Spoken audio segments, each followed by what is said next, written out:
Sir, it is my esteemed pleasure to introduce Mr. and Mrs. Donald Trump.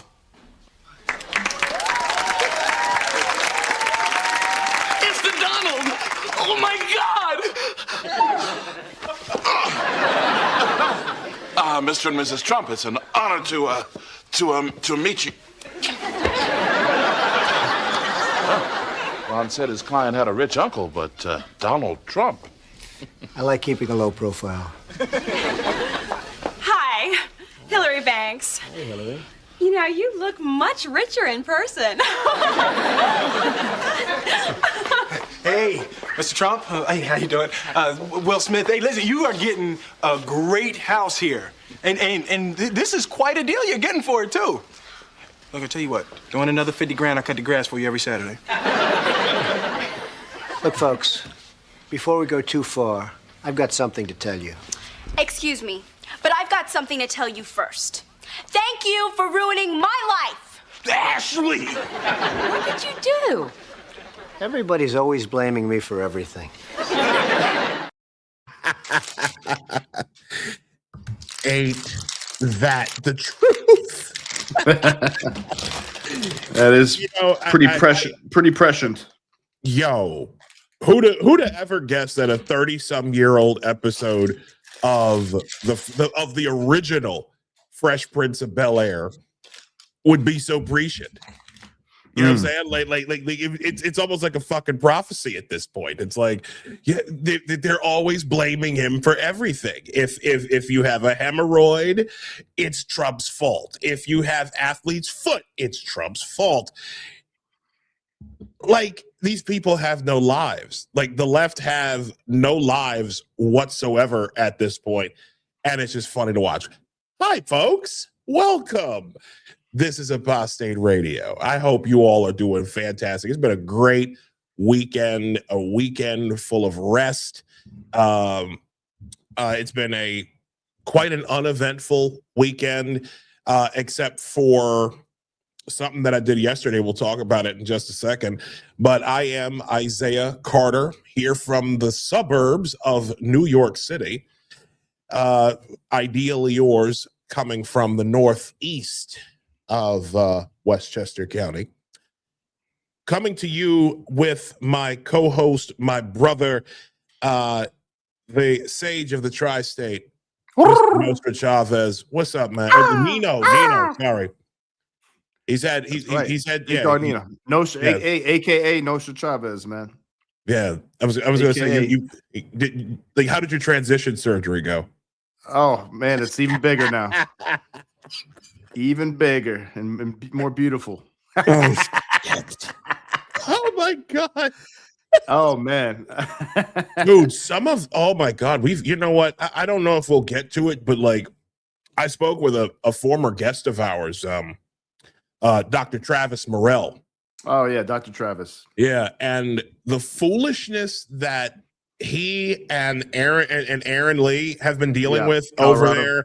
Oh my God! Like, it got even worse. Aaron had a video of some type, like some older ladies were in a supermarket parking lot, and this orc, like, you talk about like a level 99 orc. Oh, showed up with the Progress Pride flag and all of the trimmings just being absolutely ridiculous, crazy. But yeah, I might pull that up. I'll show you. We got a big show tonight, y'all. It's been a crazy week. I want to just do some quick business first. The usual business. You can see us. Follow us on X at Isaiah L. Carter. You can also follow us at Nino Chavez X there over on the on that wonderful app. You can also follow the show at Apostate Radio NY. And of course, if you feel so inclined, because it's cold, both of us need underwear at this point.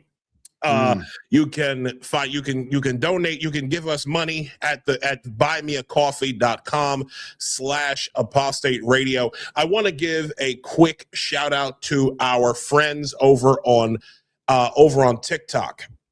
And we do have friends on TikTok. I've had a bit of success over there. I have 8,100 followers now on TikTok, just from posting lunch break videos over there. There you go.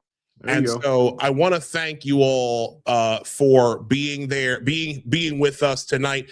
If you are on TikTok and you want the full experience, please check out our YouTube channel. Just go to YouTube, put Apostate Radio in the search field, and you'll find us. You'll find this show. We are live right now on X, YouTube, Rumble, all of that. Let's get to business.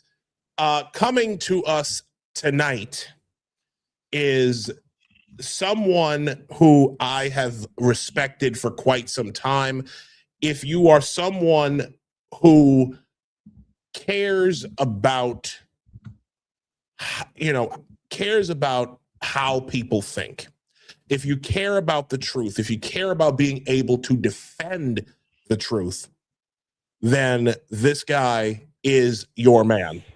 Okay, he is part of the Secret Scholar Society, and he unfortunately, yet fortunately, lost his teaching job a year or so ago for an exchange that we'll talk about in the second hour.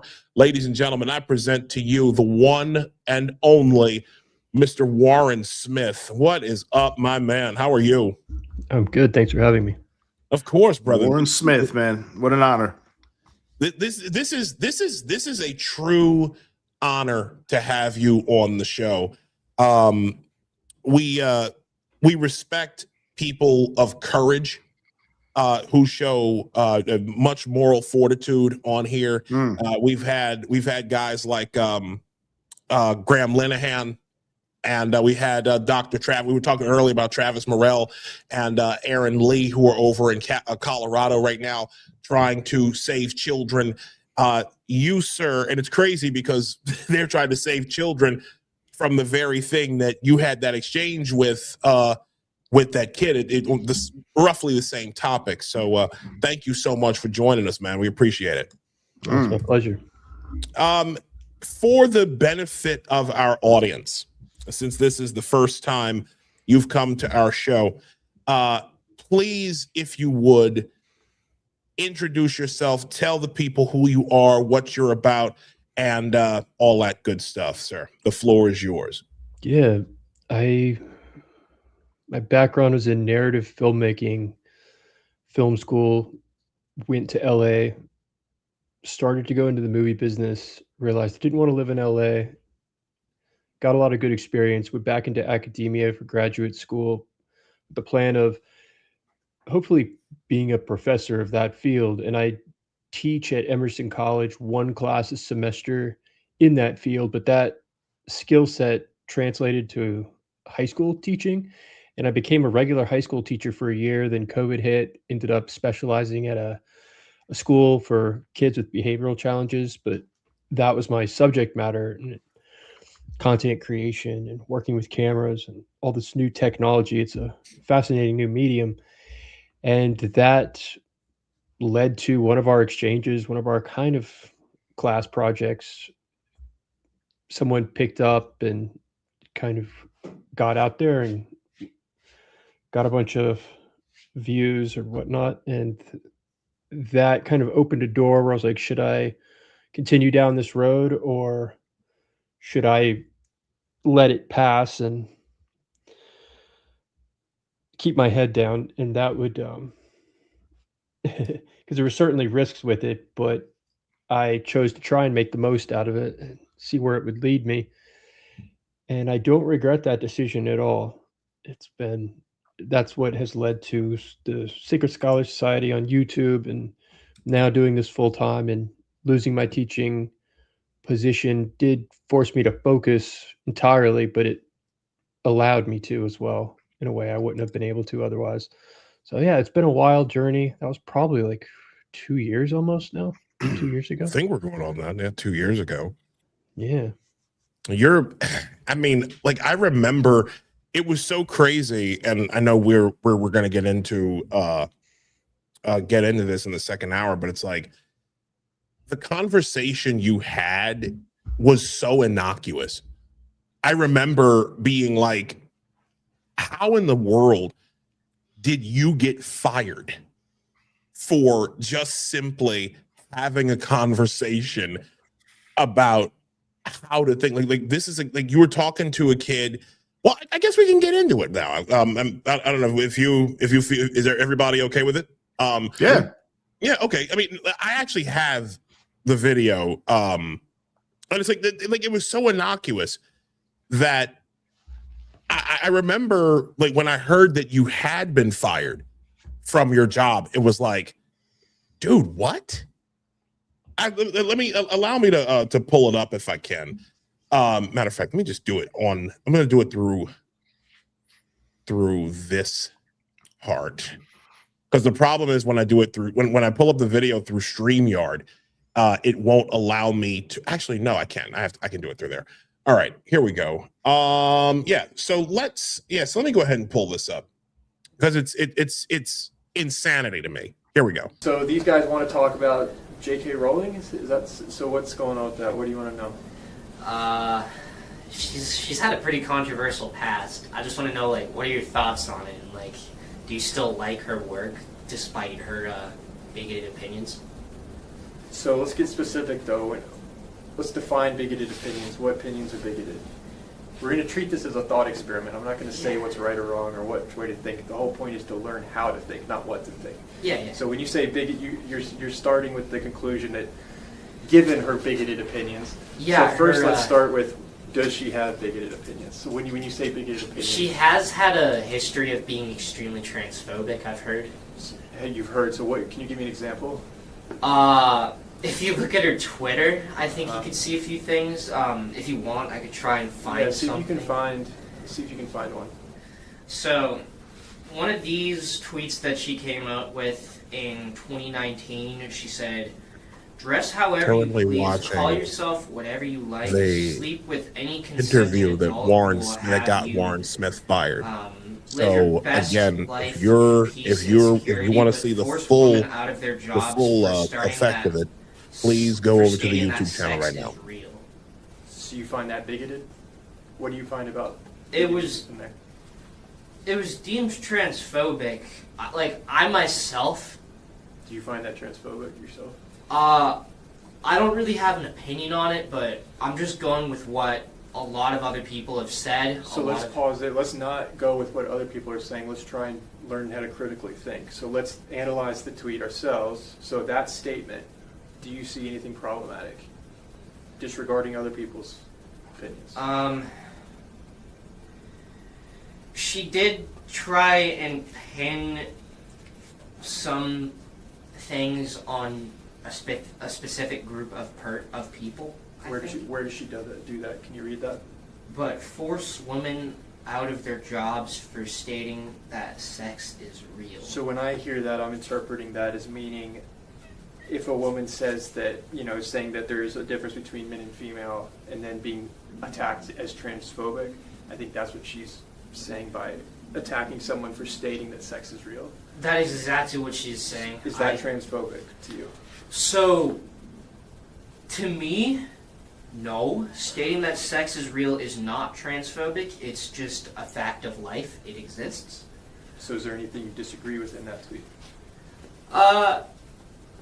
In that tweet, I can't really see anything that I myself disagree with, but I can see why some people would think, oh, this is offensive. We can't have that here or something, because... Sure. And what's insane is that what that kid, kind of described happened. Like, Warren, take us through that. Like, again, the conversation was innocuous. At least those of us who haven't, lost our minds. we found like we would find nothing wrong with that. It's like you're walking a kid through propaganda that from the way it sounded, he'd heard like secondhand, third hand. Like, am I correct about that? Like how did that whole thing transpire? So they'd requested that specific student do a sit down and do a recording for the school. And that was kind of a warm up for that because he was feeling nervous. So I was like, here, I'll sit on camera and let's just do a short podcast like we sometimes do, a little thought experiment. And after the fact, because I had shared a bunch already. There was already a YouTube channel. We were doing a lot of different types of things like that, movie reviews, me and this other teacher as well. He wasn't in that clip, but I think, and after that ends, he goes on to change his mind and be like, oh, I feel like an idiot now. But so I think that's what was interesting because you see a journey take place on camera. Mm-hmm. It really, and it's probably difficult for people to grasp the full situation without being there because I think it was the response to how big that was as far as how many people saw it with Elon Musk tweeting it.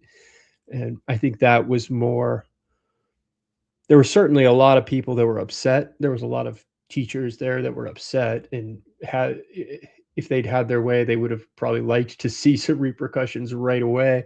But it took a while, it took about a month and a half. But I think it was the attention more than anything. And they just saw it as a liability and they waited until it blew over. And because had they made a move right away, it would have not been optimal for them. So they were reducing their risk and liability. It was just a business move, I think, from the person on top talking to lawyers and whatnot. I thought there was a 90% chance they just weren't going to renew my contract over the summer. But I had seen, and people need to understand with this school specifically, you can get fired at any time for no reason. It's not like what people think with most schools. And yeah, it was very different. And so there was no recourse. I thought about it. I talked to some lawyers. Elon Musk's team reached out to me and looked into it, but I don't think there was a path forward with them. And I really didn't want to go down that path. I just wanted to keep moving. But that's really, yeah, I haven't thought about this in a while, but that's how it happened. I mean, I'm sorry to bring up like any bad memories or whatever, but like he's trying to forget about this, Isaiah.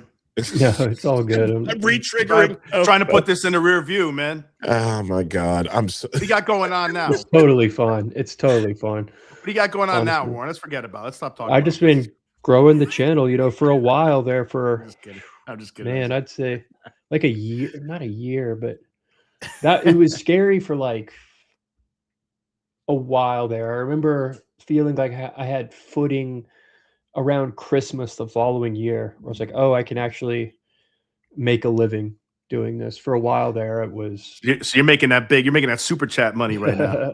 I'm doing well. I'm not gonna lie. That's more than I've ever thought I'd be able to make. See, that's spoken like a true baller right there, Isaiah. We got to get that level. I know, right? We need to get at this level. He's like, he's like so relaxed. Like, I'm doing well, man. What can I say? I don't know. Yeah. I'm on my third Lambo right now. I wish, but maybe one day. That's why I got 7 guitars behind me. Exactly. Yeah. So, but like, I don't regret it. No, well, as you shouldn't. I mean, no, of course not. No. The way, that was the way. I would say this, right? Like the way things are these days, it's as if getting fired from some of these places, getting fired from some of these schools, some of these institutions that don't value free speech, that are like fully engaged in telling kids what to think instead of how to think, and actually, maybe put them in a position where they're able to work their way mentally and emotionally through things. they're taking that away from kids. And I think, and unfortunately, you were trying to do the right thing, which in a lot of respects, and maybe you can, if you disagree with me, you can say so.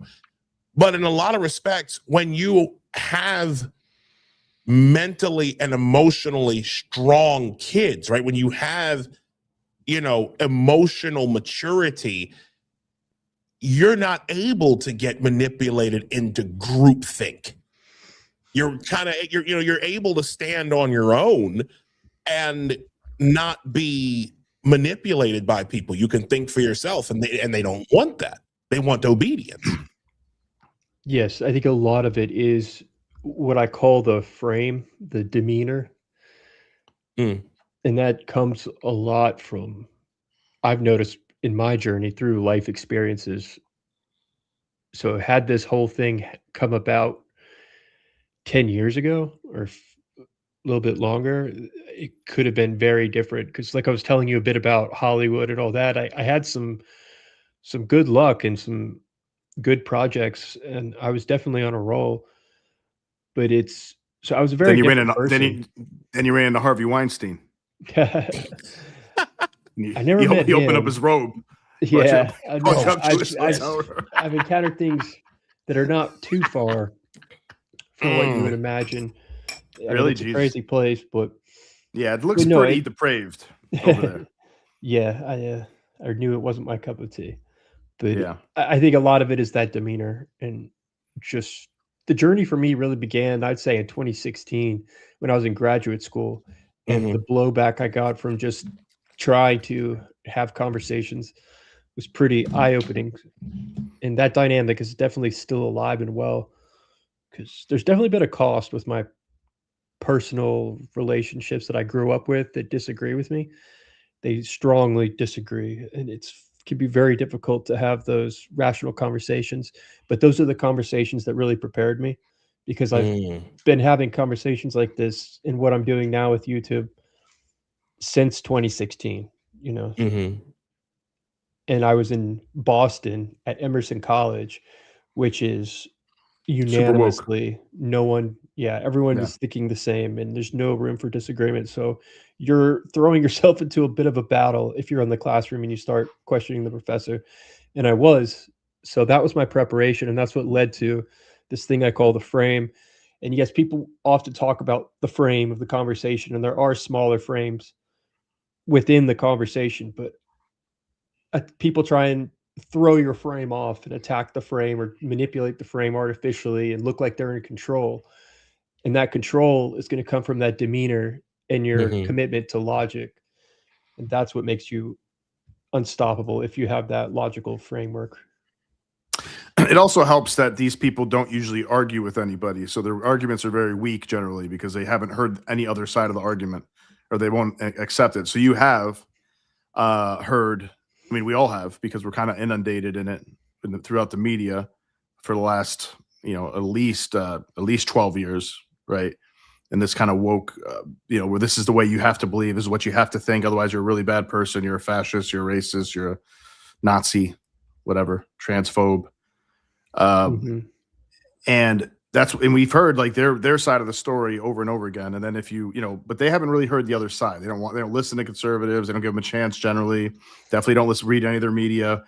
If they do, they'll see one clip where like Joe Rogan, who's, in many ways a liberal, made a joke about something that, just hanging out with talking to comedians, and then it makes it sound like he's a bad person. And that's all you need to hear about him ever again. Or J.K. Rowling just, criticize transgender people going into prisons or bathrooms. So that's all you need to hear from her ever again. She's a transphobic bigot. So that's it. Case closed. Nothing else to hear. So when you have them on your show, I'm sure you hit them with some things that they haven't even considered, and then I imagine plenty of times they're struggling a little bit with that because they just haven't. This is the first time they're coming across an actual argument. Yeah. Yes. So in the wake of this viral video, I go home for the first time in North Carolina, and I think it was around Christmas, or it might have been the summer. And my childhood friends who I'd grown up with, I remember distinctly, Oh, yeah, I had lost my job already because they were kind of the angle. Their frame was, sorry you lost your job, but you kind of, what do you expect? You kind of had it coming because J.K. Rowling is They said transphobic. Yeah. they said the same thing about Charlie Kirk, by the way. Yes, I They noticed said that. they said the Like, same it's thing. the most charitable thing was usually, oh, yeah, I mean, he probably shouldn't have got killed, but he was saying a lot of crazy things. It's like, oh, okay, so Mhm. you have some mainstream conservative views, so you deserve to get shot in the Yeah. neck in front of everybody. Okay, good to know. Oh Yeah. no. Well, that's what happens when when you're hateful. That's literally how they, and I had something very similar to that happen to me about we're coming up on 5 years ago now. Back in 2021, I'll never forget this thing by the name of what is this fucking like creature's name? I can't remember. Oh yeah, Danielle Moscato. Okay, one of the most unholy beasts on the internet. And basically, what this guy did was like he went on an abolish prisons rant in defense of like this guy he went in defense of what's his face Derek Chauvin, the cop who was involved in George Floyd's passing, okay?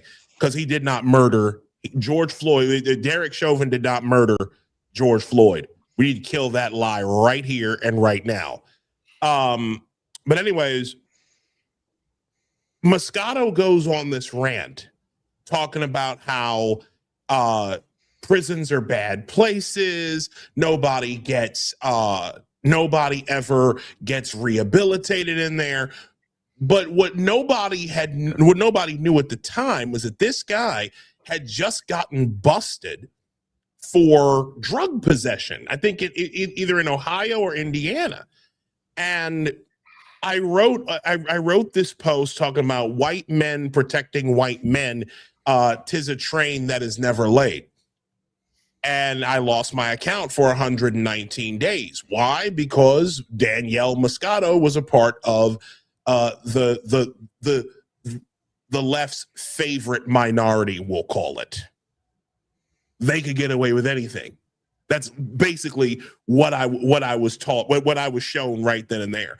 And the point I'm trying to get to, I had friends who were on the left who were telling me the same thing. They were like, well, you should have lost your account because trans people are sacred and you shouldn't be saying anything to them because, they need our support. They need our help. It was just, they just ran the gamut with me. Yeah, man, you lose your account when you're talking about sacred cows. You lose your account. Yeah, or you get shot in the neck. I mean, that's kind of or you lose your job. That's how it goes. You can't talk about sacred cows. I mean, the point is, the left does not accept. They don't want to compete for power. They don't want to compete for ideas. And we saw a lot of this. We're gonna get to something in just a second. But in terms of the emotional stability, the emotional maturity, and everything else, they don't want that. It's all gas, no brakes when it comes to emotions. And I know you've seen a lot of this. Since we're already flowing with this, there was a conversation, and I tried to find the video for it. This guy Brian Shapiro, man, he's been on several people's shows. Mm-hmm. He's been on with Tim Pool. He was on with you a while ago. I don't know how long ago that was, but I'm doing it every Friday with him. I was just on this past Friday, and I'll be on with him next Friday. Okay, how do do you do it? How do you do it? I'm serious. It's fun for me, though. Honestly, it's because it's gotten challenging to find people that will sit down now. It really is, because So they'll talk to me on Discord, but they don't want anything recorded. And their justification is, well, I don't want to be the just be the thing that gives you content or whatnot. I'm like, well, if your ideas are good, why are you? It shouldn't matter, you know. So Warren, they don't want to be on the they don't want to be on the slam dunk poster, man. They don't want to be that guy getting dunked on. Right. That's what it is. But Getting teabagged. Brian's an interesting one because he's a radio guy, is my understanding, and he's like friends with Don Lemon. He's got the you can already kind of see where he's going to go before he goes there. I do appreciate him taking the time, and it's always civil. We can like laugh afterwards, it reminds me of that teacher I used to sit down with before I got fired. Then he was like, I can't do this. And he went back. I was like, hey man, if you want to go on this journey with me, you can decide how involved or little involved you want, and we'll split the money and everything. And he was at that fork in the road, and he decided no. And because it was very uncertain at that time. Now he might be like, man, I wish I had, but I can't say. Only he could say whether or not that was the right move for him. And he's probably still teaching at the school, but that's what we used to do. And he was the music teacher. He is the music. I don't know if he's still there. I haven't been in touch with anybody over there. But he used to be the person that would sit, and the formula we came up with is that he would sit off camera so that his face isn't on there. No one really knew who he was. So that allowed him to speak more freely. And it was fun, right? And that's how it started. Once it went viral, then we were like making a point of at least one video a week after school on Friday. He would come over. We had a little studio space, and then I get fired and he's gone. And so it's just been kind of looking for somebody. And just recently, in the last 3 weeks, like Brian just emailed me last week, was like, hey, do you want to do this regularly every Friday? Sure, let's do it. So every Friday we're going to do a debate about what's going on in the news that week. But I can see where he's going to go, and it's fun for me. I get it. It is frustrating, but I mean, what's the alternative? Just if I avoid everything that's frustrating, I'm not going to have any conversations with any of them. I hear that. I mean, like I said, I mean, I guess.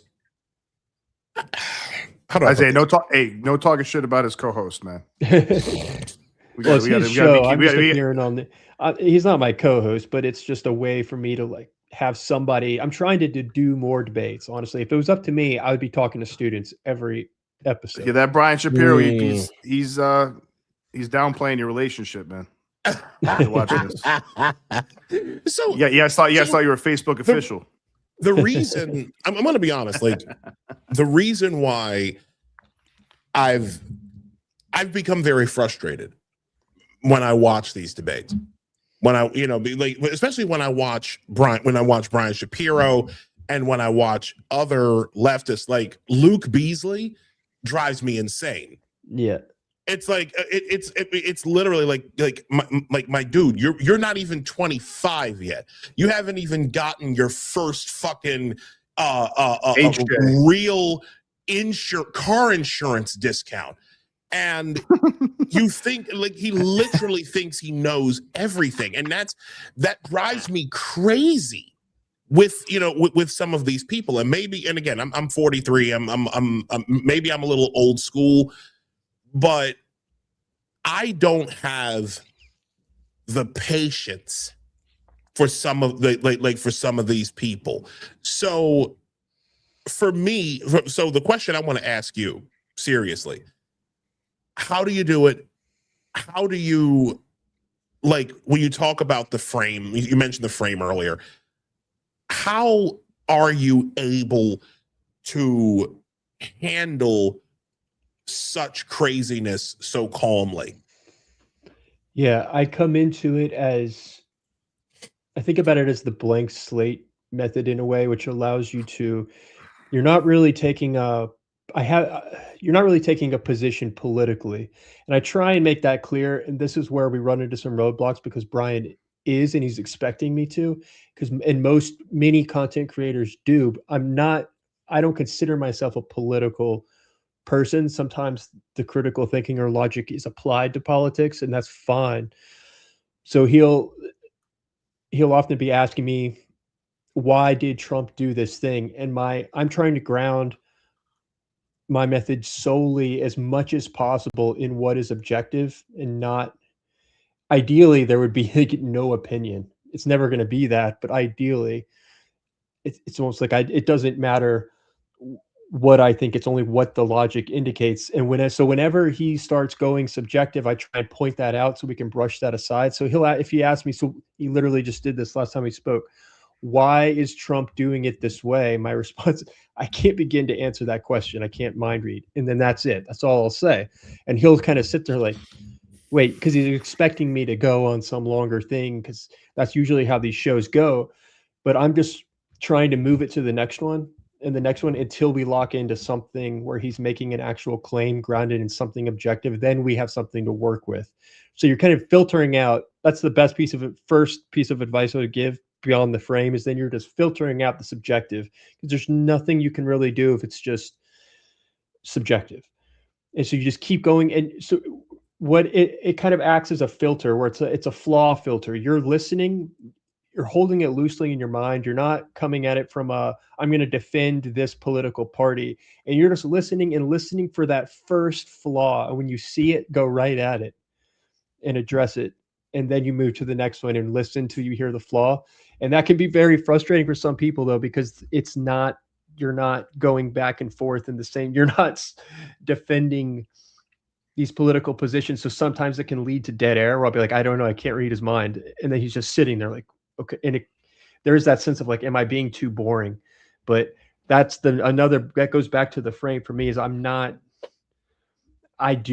sounds so stereotypical. It's like, be yourself, but that really is important, because you can get overloaded. All of this comes down to thinking these things through ahead of time, where you know why you think something. Like, I can't win a debate with someone if I don't know what I think on, well, it's getting more complex because I'm talking about the blank slate, but on certain topics, like if I were to go in with Destiny, who I've spoken to, on certain topics, I'm fine. On other ones, though, it's not, if I don't know what I think on it, I could get cooked. And so, yeah, it's just having that model in your head and then saying genuinely how you see it and not overthinking that, because not trying to have this whole gameplay in your head about everything political that's going on, but just, no, I've thought this through. I know why I think that. And when you're creating that model, make it as grounded in logic as possible and simple. And that's going to allow you to think on your feet and move much more quickly. It also lets you have some credibility, because if you agree with Trump on every single thing he ever does in his life, that's probably right. not exactly. I mean, people look at you, be like, oh, okay, you're just like a partisan cult member. And that goes for anybody pretty much in any party. So and also, yeah, sometimes just like, I don't have an opinion on this really, and I didn't really look into it, so I don't know what to tell you. And it's usually not where I'll be like, sometimes that'll happen, but but I don't know if about this. It's usually where I agree with the what, maybe not the how. Maybe there's some mistakes being made there, and we can find that middle ground. But where it gets frustrating for many people, and for me as well, is when you're not seeing that fairness coming from them. But then you can point that out, right? So it's totally fine to acknowledge, yeah, like with ICE or whatnot. Yeah, I mean, I could see how that's a mistake there. But then suddenly when he goes to Don Lemon, he's not returning that middle ground in a way. But right. Well, that's not to be expected from most people on the left. That's for sure. It really isn't. Yeah, because and probably most on the right as well. But I think the right needs to. I think the right has more of the moderates and former moderates, and actually former Democrats that were more liberal, like more 2008 Obama, Hillary Democrats who were very much against illegal immigration. It seemed like, or at least that's what they were preaching on the campaign trail. But I mean, those people are now in the more moderate old IDW.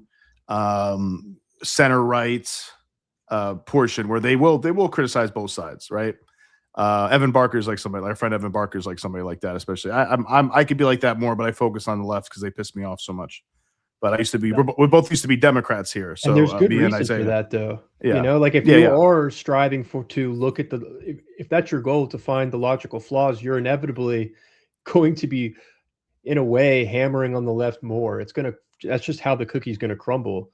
And Yeah, that landscape especially could lately. shift Mhm. with Yeah. time. Who knows? But Oh, yeah. right now, there's a lot of logical flaws. But that also means when we see something coming from the right, I have no problem pointing that out. It's usually very different. They're usually more in the way of mistakes. Oh, a press release came out too soon and they they were over their skis, for example.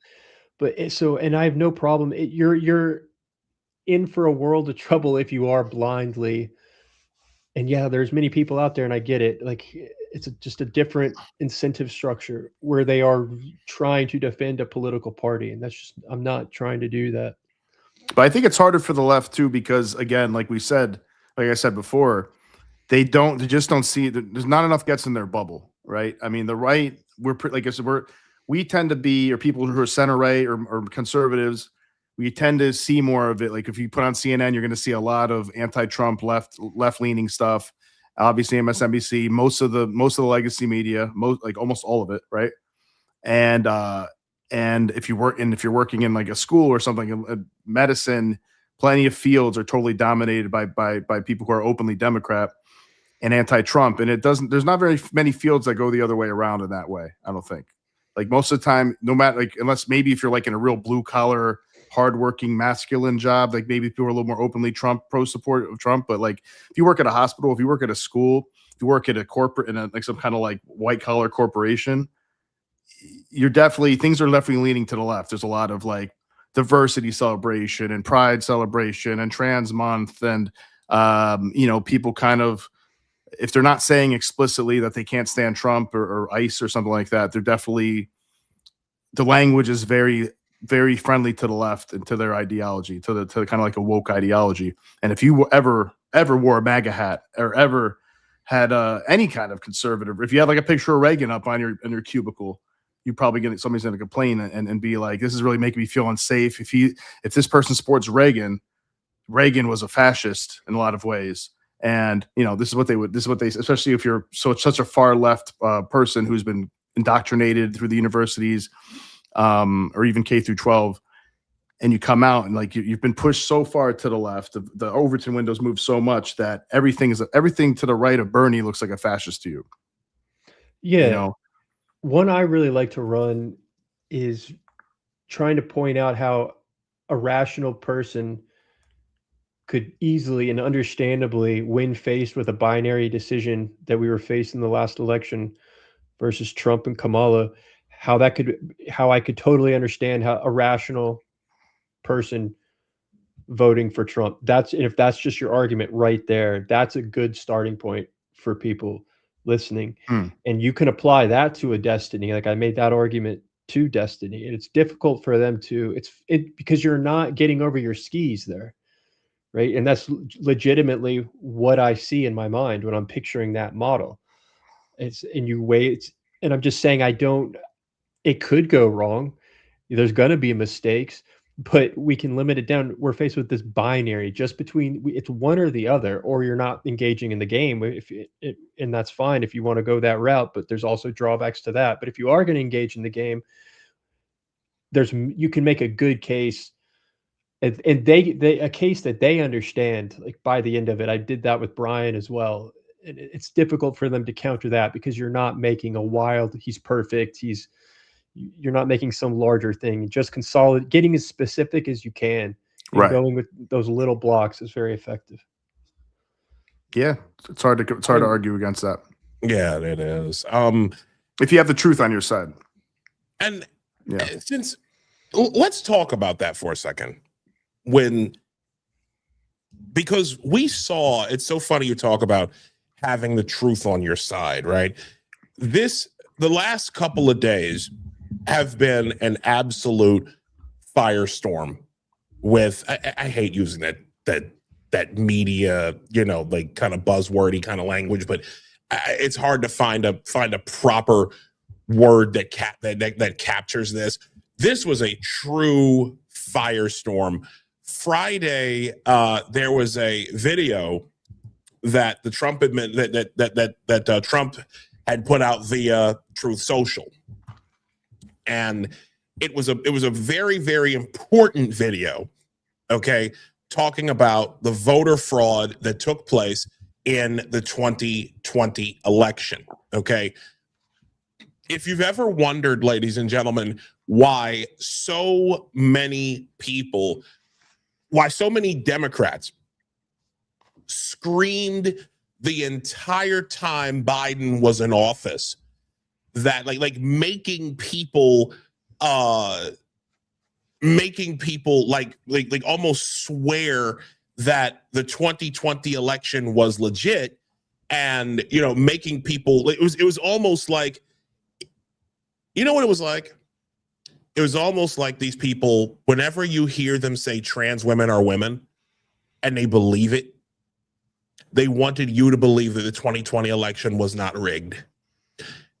And they are willing to do just about anything to prove it to you. Now, well, to make you believe that. Now, here's why I bring that up. Democrats focused. This video was posted on Trump's Truth Social, and instead of, matter of fact, let me go ahead and play it. Let me go ahead and play the signal first. Okay, this is the video that was dropped on Friday. Just the video itself. Okay, watch. Initiated by a court order, the Michigan investigation team obtained forensic access to a DS-200 tabulator, the machine that counts the votes. A Telit 4G wireless chip manufactured in Taiwan was discovered embedded into the motherboard. The voting machine tapes clearly indicate modem engagement and transmission of election data. Some of the anomalies that we noticed in the 2020 general elections, that 5 key states all stopped counting at a certain time in these key battleground states.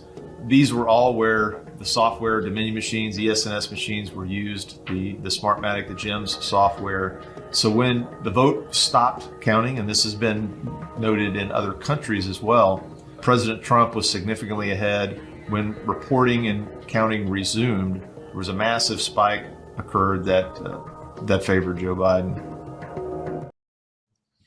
Now, that is the signal in this. That's the signal. That's what everybody wanted you.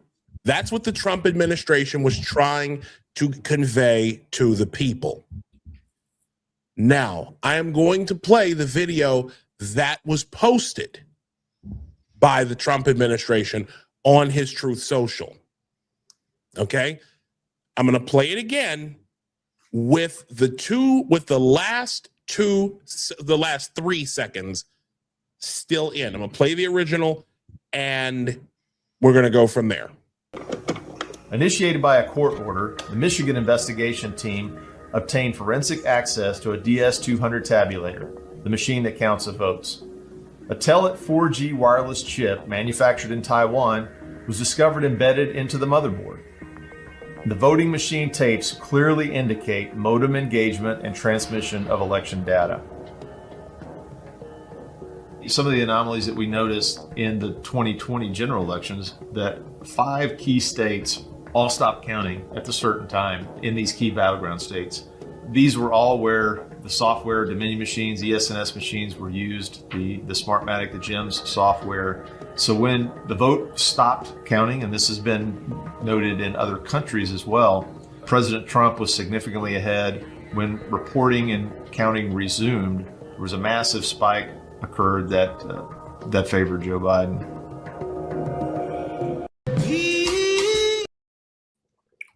Now, what's wrong with this picture, you might ask? Well, as you can see, the autoplay got the best of that clip.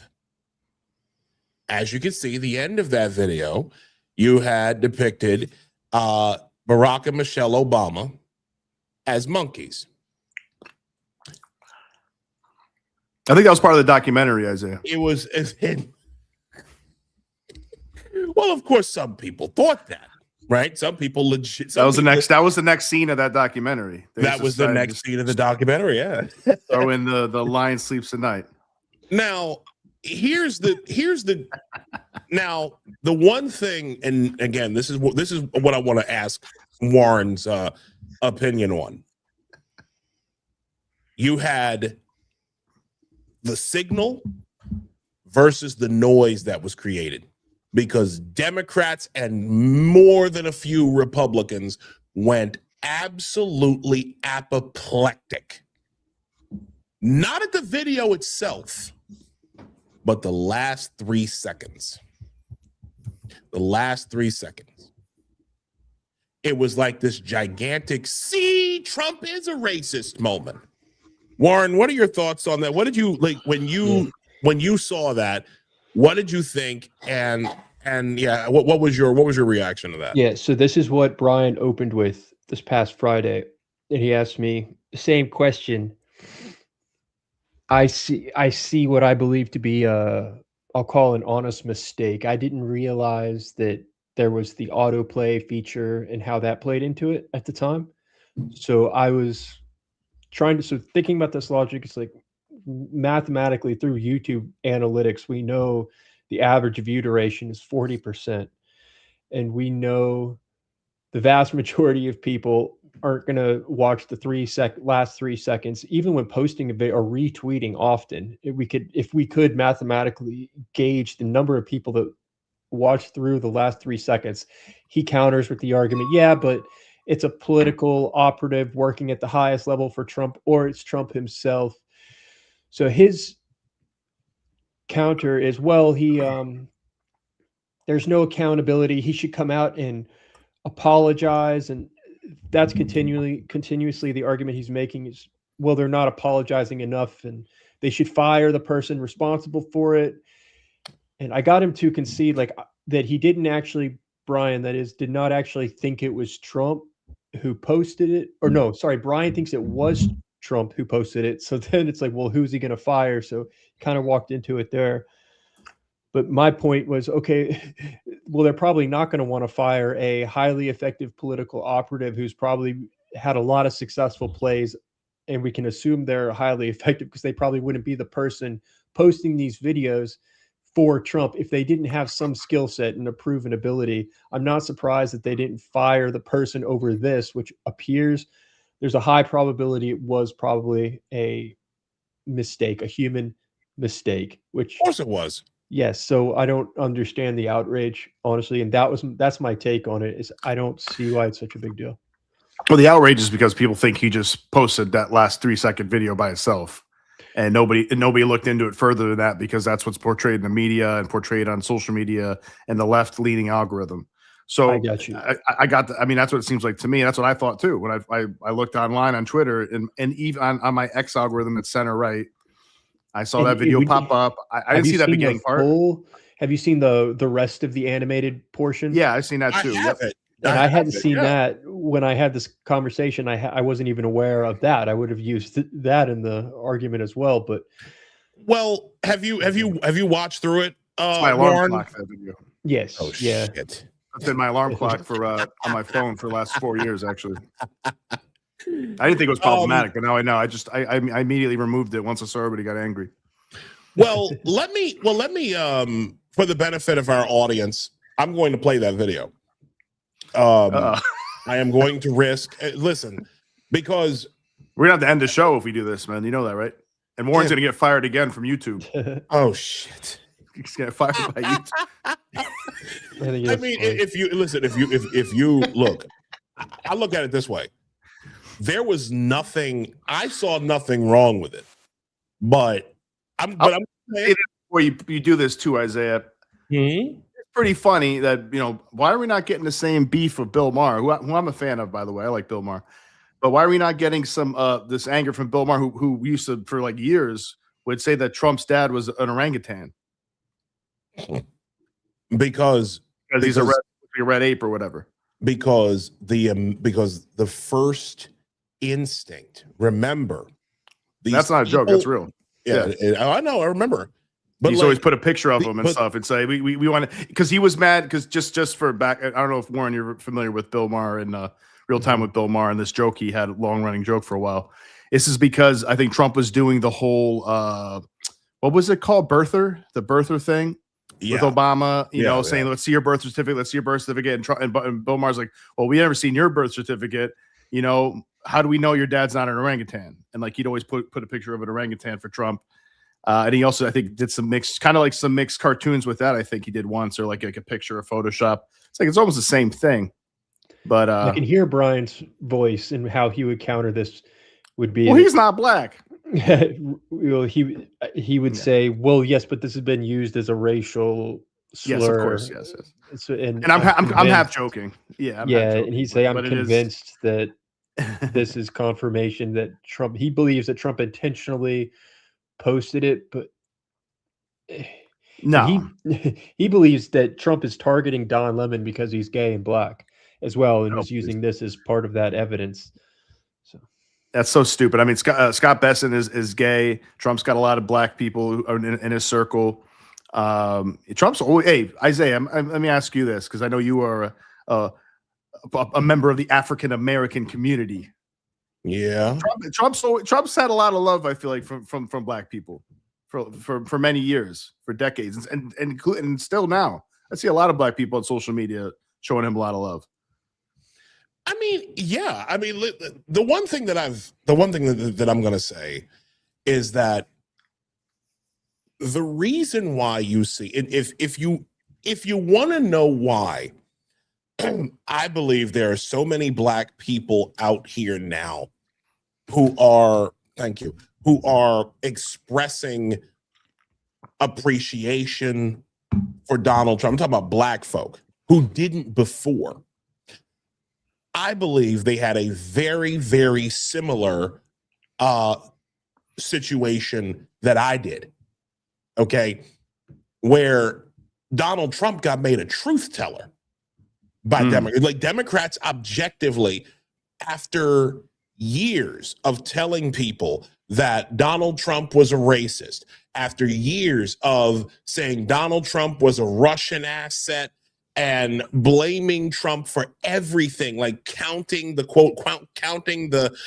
amount of lies that were allegedly told by Trump during his first term.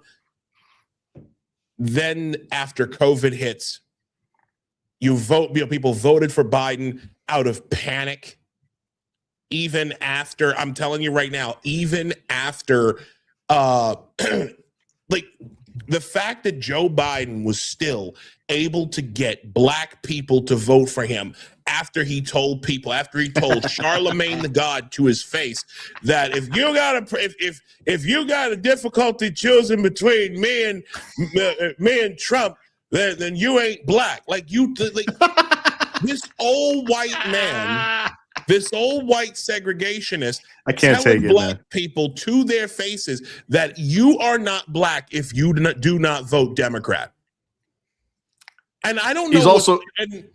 He's also a guy who said, didn't he say in the past, like in the 90s, he said, I don't want my kids living in a racial jungle. Something like that. But we don't need any more N-word big shots. We don't need an N-word mayor. And the only reason why I'm censoring myself is because YouTube is quite sensitive about that.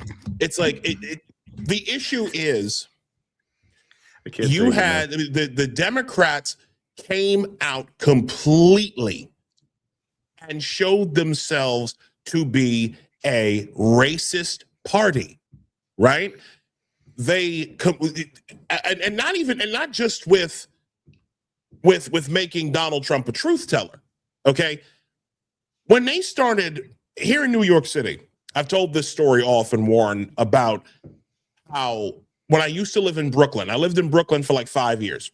Okay, and I lived in Brownsville, which is right next to East New York. I don't know how well you know New York, but Brownsville is a pretty black neighborhood, okay? Between Black Americans, West Indians, all that type of shit. between 2021 and 2024, there were multiple homeless shelters that got turned into migrant warehouses. They were warehousing migrants in black neighborhoods. Okay. They had been doing that for years. They brought them up from, they would bring them up from the southern border, and they would house them. They would start off in like those two big hotels that that just closed, the Roosevelt on the east side and the Row on the west side, and then they would just disperse them throughout all of the black neighborhoods throughout the 5 boroughs, even Staten Island. So black folk are watching that. Black folk are watching their neighborhoods getting turned into, and then in places like Chicago, where they're watching their black mayor, right? Brandon Johnson is literally bringing these illegals in. He's bringing in illegals, right? Giving these illegals everything they want, everything they could possibly ask for. Why? Because you're trying to buy votes. Remember, I talked about this. You have the vote, the illegals are the vote cattle. And while those of us who are Americans, we are the tax cattle. We pay the taxes to give back to the vote cattle, so the vote cattle will keep voting for Democrats. Black folks saw this shit and started asking basic questions. If they're bringing these people into our neighborhoods, what the fuck do Democrats have to listen to us for anymore? Like when I listened to Danielle Carter with Chicago Flips Red, shout to them. When I listened to them talk about about the way in which Chicago's government just completely, disregards black people, disregards anybody black who does not think and act and do what they want, who's not fully on board with bringing in infinity illegals and how they're treated. It's disgusting to me. It's like, and then of course the first thing that this guy's going to say, that Brandon Johnson or any of these black mayors say, like Brandon Scott said the same thing in Baltimore. If you question anything we do, you ain't then black. You're a racist. Then you ain't black. You racist. You an Uncle Tom, or you a coon. All this other bullshit. As you spend $160,000 of taxpayer money on a fucking Grand Wagoneer. But anyways, I'm not. You just lost your DNA and your ancestral ethnicity. Right. If you don't agree with us. That's out the window. You're basically white now. So the point, sorry to go long with this, but black people in America, even with this foolishness with the whole thing about the Obamas being portrayed as monkeys. Okay. And I'm going to play the whole video because it wasn't just him. It wasn't just the Obamas that were portrayed as Biden monkeys. Biden was a baboon or a mandrill, I think, too. It was something like that. Like I said, I'm playing the video. But the fact of the matter is, black folks saw through this, and at least the vast majority. Well, I wouldn't say the vast majority, but enough of them saw through it and were like, "Wait a minute." And then it also helps when you have white leftists calling black federal agents the N-word with impunity all fucking week. I mean, I've seen a lot of that, man. What do you think about that, Warren? Yeah, what do you think about that, Warren? No, I mean, it's frustrating, man. I don't really know what to say beyond that. I don't know. I mean, I do apologize for going a bit long with that, but it's like I wanted to make sure I answered the question. I got a question for Warren. Because we see a lot of this stuff in New York City with Mamdani now, right? And I'm sure we're very familiar with things you've seen in universities.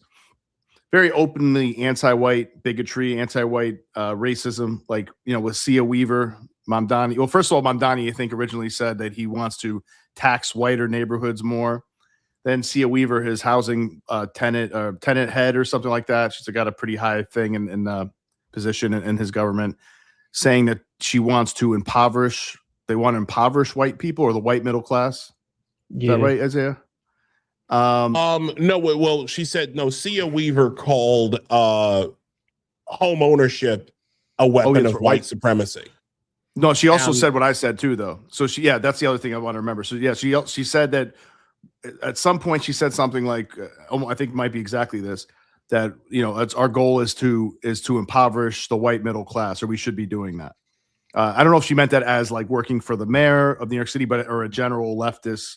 Because they're basically communists. Wording. You can look that up. Impoverish the white middle class. Yeah. Right. And then she also said that like you said, that home ownership is white supremacy. So first of all, what do you think about those kind of comments, Warren? And what have you seen a lot of overtly white racism in Boston and that kind of area? Because I'm pretty sure I've seen some stuff like that from Mayor Wu. Yeah, that's one of the things I encountered during that time period, starting in 2016 at Emerson. Because there was these protests at that time where students were claiming Emerson was overtly racist, and it's one of the most left-leaning colleges in existence. So that was very strange. In the day, so all these students protested on a march into the middle of the faculty meeting, and made these demands. We've seen patterns like this at other colleges, but it was literally demands backed up by a Facebook group where students would post microaggressions, and that was their evidence. Oh, God. And then the following day, I was in a class being taught by the dean of undergrad studies, and the head of the social justice center was there, and there were 3 other students in there that were white, and we were told it was a 4-hour class, and we were told to concede our space and just sit and listen and not talk. And I remember that moment specifically, that really did get under my skin. And that was early in my journey of questioning things. So I remember sitting there being like, wait, like, you genuinely feel this way? Like, what can I do? And that's what led to the response of, the best thing you can do is just not talk and listen and concede your space. And then I was riding in the elevator back down after the class with the dean, and he was talking about it kind of under his breath, because they were pushing to decolonize or decolonialize, can't remember which, to the canon, right? What? Yes. Yeah. Right. Like the English literature canon, you mean, right? Like what books? The Great Gatsby and stuff like that. Things like those kind that. of books. Yes. You need to be reading more Wounded Knee, Bury My Heart at Wounded Knee, and 12 Years a Slave, and every story's got to be about slavery. Everything's got to be about Jim Crow. Everything's got to be about racism and transphobia. And it's a large push to see more teachers who are, they say, that look like us, and more students that look like us, which is another line we can go down. But because I remember in the elevator, he was saying under his breath, he was like, decolonialize the canon. Like, he was just not on board with it, but there was this fear. Who was saying that, Warren? The dean. Who said that? This is at Emerson? Yeah. Yeah. It was just me and him in the Wow, elevator. interesting. That's interesting. Okay. Yeah. So that's I remember good. that distinctly. Glad that there's some pushback when you hear that, because some of those guys have been so neutered and ideologically warped that they won't even. Well, this is how you're going to encounter it. He's exactly what you'd expect, votes the way you probably expect, I'm guessing. So he's not going to say anything publicly because everyone's worried about their jobs. Because one teacher probably votes the same way, did speak out against it with an email, and got blasted by the president of the college saying, we won't tolerate this, and just got mobbed. And I have the letter printed to this day, because it was just it felt so off, because what he was saying seemed reasonable, pointing out we can't kowtow to students making demands and just marching in the middle of our meeting and shutting us down. And just like, is this really what we're doing here? And he just got blasted for it. And that's what would happen if anyone did speak out. And there were repercussions for me, man, just asking questions. I wanted to do my thesis film on Winston Churchill, and I was students, like, I could not get a single student to work on my, like, I worked on, it's a system where you work on their films and they're supposed to work on yours. And And that was by the time that was year 3. It was a 3-year program, and yeah, so I just did it all on my own with 2 people outside the school. So that's the best. Like, I'm just giving you some firsthand examples that I've actually encountered that illustrate these concepts. So they wouldn't are actually very work on real. they wouldn't work on your Winston Churchill film? Why is that? Nobody? Well, and it's interesting because the film was about, it started as a documentary and then moved to narrative. And it ended up being about the year Harvard in the lead up to World War II, literally the Pearl Harbor, like the school year leading up to that day of Pearl Harbor when everything changed on campus. But it was telling the story by focusing on there were only 3 black students at Harvard in that year, and there was one playing on the lacrosse team. And they went to go play the Navy, and they wouldn't let him play because he was black. And this was when overt racism did exist, and the whole team boycotted the game. But then they were forced to play by leadership, and the final score was 0. There's this theory that they just threw the game. And I was like, oh, that's an interesting microcosm to enter the story, because then it was told through the eyes of the president of the student body who knew him. And I had found the story in the yearbook and their letters telling the story, and how that all took a backseat with when Pearl Harbor hit. Everything just changed. So it was an anti-racist film, is my point. Anyways, but they don't, it's also nuanced, and there's no room for nuance. Wow. That's unfortunate. Do you ever? Is everybody woke that you know? Like almost all the students? Like almost At everybody? Emerson, there was one student who I met and I didn't really know what a libertarian was, but identified as a libertarian at that time. Okay. Because I That's remember different, yeah. confiding in him about what is going on. We were like, this is nuts. And he was frustrated about those dynamics too. He was experiencing it full throttle as well. And so that's why I remember specific conversations with him, because it was like, oh, there's one person here who is seeing this. He got alienated as well. I've been noticing this it's not just I went to school for a couple of years. I'm a college dropout. So I didn't, I saw bits and pieces of it when I went like 10, 11 years ago. Well, actually, no. When did I go? 2012. Was in college from 2012 to 2014. I went back as an adult, and I saw the beginnings of that, right? But I was a Democrat at the time. You know what I'm saying? Like I was already, but it's so crazy because my experience in college was that being a moderate Democrat wasn't enough. Like you had to be on board even back then. I'm going, and like I said, I'm going back like 12, 13 years.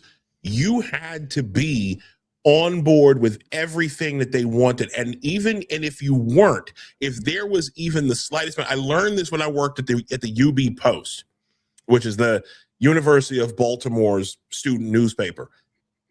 If they feel for 1 second, if they feel like they can't trust you, they will work to get you out of there. If they have any inclination that you are not one of them, then they will work behind the scenes to get you out of there. I wrote columns I was like an opinion columnist for the paper for a couple of semesters. And then for some strange reason, the editor-in-chief of the paper asked me to take over as editor-in-chief while she took over as managing editor. I was the token at that point. I guess they were trying to get, to have some black dude, as the face of the paper. And, it was great at first, but then right as they started, as like towards the end of the semester, a white leftist girl that I brought in to be initially a photojournalist ended up becoming the PR person, and then worked behind the scenes like planted in people's minds that I was like stealing work, that I was, not giving proper credit, told the faculty advisor all sorts of craziness, and essentially took over as editor-in-chief. Like, went behind my back. It was the worst experience of my life. And that was what I learned, man. Like, I learned that these people, if you are not fully on board, I have never seen the friend-enemy distinction so, like, bold and out there. If you are not, literally, they believe that if you are not one of us, you are one of them, and you got to go. Well, that seems to me to be, Warren, you can tell me what you think about this. That does seem to me to be, part of the hyper feminine spirit of the party, of the Democrats and the far left, who's kind of taken over the Democrat. I mean, it's really becoming the party of socialists now. It seems like they're the energy of the party. Bernie, AOC, Mamdani. There is some moderates that are still winning, but it looks like those are the new figureheads, as like Nancy Pelosi's, Schumer. They're really falling out of. They're getting old. They're falling out of favor, and I think it's a very feminine energy, because that's a feminine form of aggression, right? It's ostracization, reputation destruction, kicking people out of the group, making sure everybody knows that you're radioactive and you don't belong even to talk to us anymore. You don't belong in the same room as us. You need to go because you're on the wrong side. You're a fascist. You're anything. If you disagree that men should be in women's bathrooms, then you're obviously just hate trans people, and you're a bigot, and you probably hate gay people too. You just hate the whole LGBT community. If you disagree with a black person about one thing, then you're obviously a racist. If you disagree with a woman about anything, you're a sexist. Of course, unless any of those people are conservatives. Then you could be as racist and sexist as you want to be. But anyways, so my point is, I think that is the way that women tend to operate, is with their aggression, is they don't give you a chance to talk about things usually. Not obviously, we're speaking in generalities here, but when things becomes like a Mean Girls club, and like you're either on board or you're not. And I think that the far left is characterized by that energy as well in general, because it's very much about, it's a toxic femininity in a way, is like I guess their main concern, even though it seems to be very driven by envy, but they don't want to say that, driven by envy and resentment. It's, the way they would look at it is they want to make sure everybody gets enough, everybody's provided for, everybody gets equal amounts. But of course, that's not how it works in a free country, in a free enterprise place. So, but that's kind of, so it's like the mama bear energy and aggression of being like, everybody has to get the same amount. And in fact, you white people had it so well, and you white males had it so well, you guys should be getting less. It's a revenge. It's a revenge, a resentment and a revenge philosophy. And it's their weapon of choice has been cancel culture, right? And kicking people out and making you are the worst thing in the world. You're a Nazi, you're a fascist, all of that right off the bat. And that seems to me to be what's going on. It seems to be like a toxic femininity party at this point. And the conservatives and libertarians tend to be a little bit more masculine energy, where they can let people, we can talk. Sure, let's talk. But somebody's in the other side tends to get too mad and too upset, and then they hate you. Yeah, I think in their minds, because we're narrative creatures, they're viewing it through a narrative, and they genuinely, a lot of this has to do with the timing of Trump coming on the scene, and they just detest him so much that it becomes this. What I get the most is, I mean, just how could you? I just can't believe that you could think this way or be one of them. And it's definitely deeply tribal, but I think it's primarily because in their minds, they think they are combating genuine racism and whatnot. So Sure. if I were to have the debate about the transgender bathroom conversation, I mean, I can't imagine what would have happened. I never got to I would have liked to, but I don't recall ever having that specific conversation, but I can't imagine the shitstorm that would have created. I remember I had never heard of pronouns when I first arrived, because I remember the orientation where you're supposed to be finding apartment people to live with, to split apartments. And that's when that was the first time I heard we went around and you have to say your pronouns. And I I could not remember what a pronoun was. I had never encountered this. I know it's like a pretty standard thing you're taught but it was slipping my mind, and I could not, and it came to me, and I said something like, I just made it thinking I had no idea what we were talking about. And I think that probably pissed a lot of people off. But that's how I would describe it. And that's what I'm seeing with people that I grew up with or family members. It's more just, I just can't believe that you could be one of them, this kind of thing. I think it's more that than, more than them thinking like they're consciously seizing. There is this power dynamic to it, but I think it's simpler in those individual cases. I get a lot of that. I get a lot of that at work. I get a lot of that from coworkers, like people who just literally cannot believe. Like when I post something on my Facebook page, which is I don't post much to Facebook, but I keep it because with me living in New York and my family living a couple states away. I keep it so that I can keep up with things, right? But I get a lot of that at work. When they found out, when I tell people that I voted for Trump in 2024, they're like, "Oh my God, like what, you voted for Trump? Like how did or they'll go, nah, man, don't tell me you voted for Trump. You voted for him." Like, I can't believe you voted for that guy. Just the disappointment that spreads on people's faces when you step away from the group. Right. That's what amazes me. It's like, yes, I am an independent thinker, and while I voted Democrat, religiously, faithfully, 2008, 2012, 2016, and 2020, I chose something different. And this is the United States of America, and I'm fucking allowed to do so. You can too. Yeah, the approach I take is like, the only way forward I can see is I'm happy to have a conversation with you about it. It'll be rational. We can go through it step by step. We can talk it out. I don't care what you want to vote for. Like, this doesn't change anything I grew up with you. You seem to be the one who really cares about it. And all I can do is be willing to have the conversation if you want to. If not, fine. And they almost never will. That's the only path forward I can see, because I'm not going to compromise on logic. I mean, it's just, and I can walk them through those points and show them why. And a lot of this was even with Jordan Peterson appearing on the scene. I remember showing a friend like the Kathy Newman clip, and I was like, look at this. This is really interesting. And it was interesting. And just the response was, they couldn't tolerate it. I was interested that it was that upsetting to them, just that Kathy Newman conversation.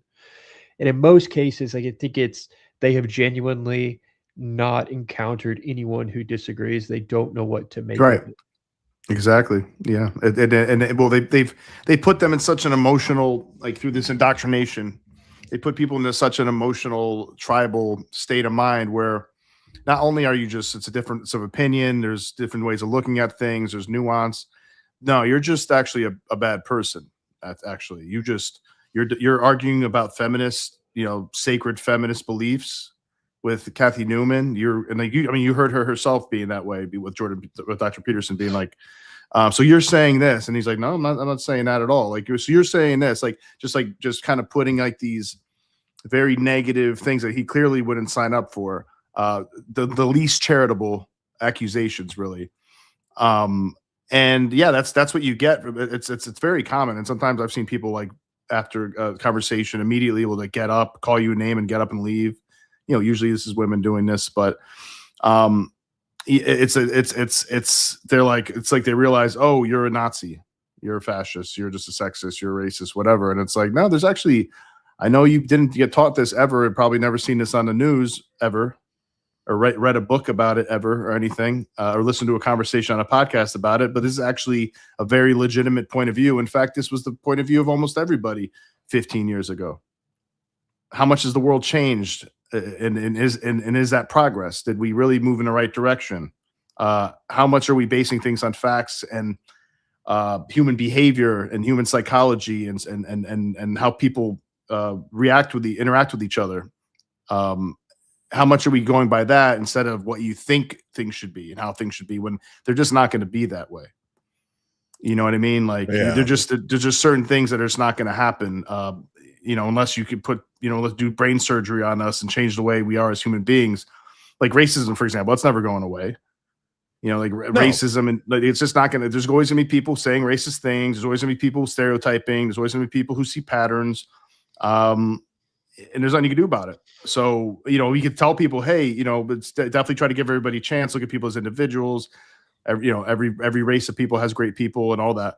But it's not, racism is not going to go away. And if you try to make it a sacred cow and make it so toxic and even like a joke or something, a racial joke, for example, like a Chappelle might make or whatever, if you try to do that, that's just going to make more people want to be like, ooh, I'm going to do that. I'm going to do that. Being naughty and being rebellious and being punk rock, right? People that's what part of the reason why I think Nick Fuentes is so popular, because he'll just say the things you're not supposed to say. And he does it in a kind of a funny way or an amusing way. And, so it just doesn't work. It doesn't work that way. And when you're not telling the truth and you're trying to pretend like things aren't the way they actually are, you're going to lose some people. And if you're stuck in that world and people hit you with some reality on the other side of it, you're gonna be shocked and be like, wow, this is actually a huge moral failing on your part. Like, how dare you even criticize? This is what I learned in college. My professor is the smartest person on earth. She's not wrong. This is what she does for a living. What do you do? That's how they look at it. I had a lot of fun challenging the professors because it was stunningly stereotypically Marxist in a way, honestly. I remember the cultural media studies, I don't know how they pay them, because this guy runs this thing called the Engagement Lab, and that's their equivalent of contributing to research, and it's a lab where they study engagement. And it's cultural media studies. I still have the book. Chapter 1 is Karl Marx. And also it was interesting. Yeah, it was. Why would that be? Why would that be chapter 1? It's about cultural media. Because they're talking about how essentially the proletariat or the you take Marxism and you just factor in how content in media is being used. That's their argument. That it's all about a game for power. It's the classic Marxist argument. Oh my God. And then it brings in philosophers like, well, the medium is the message. And I mean, it's all rather pointless, honestly. They're long-winded chapters that are delving into these. I got nothing, honestly, out of any of those classes. Well, I would disagree a little bit, because what you did get was a window into how they use anything as a generative theme. True. Yeah. They use anything to talk about the revolution. They do anything to try to indoctrinate you into Marxism. Right. That's insane to me.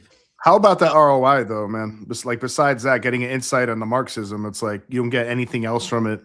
So if you're a person with any kind of sense, logical sense, and you're not easily persuaded like you are, then you got nothing out of it except annoyance. For how much money a year were you paying for that?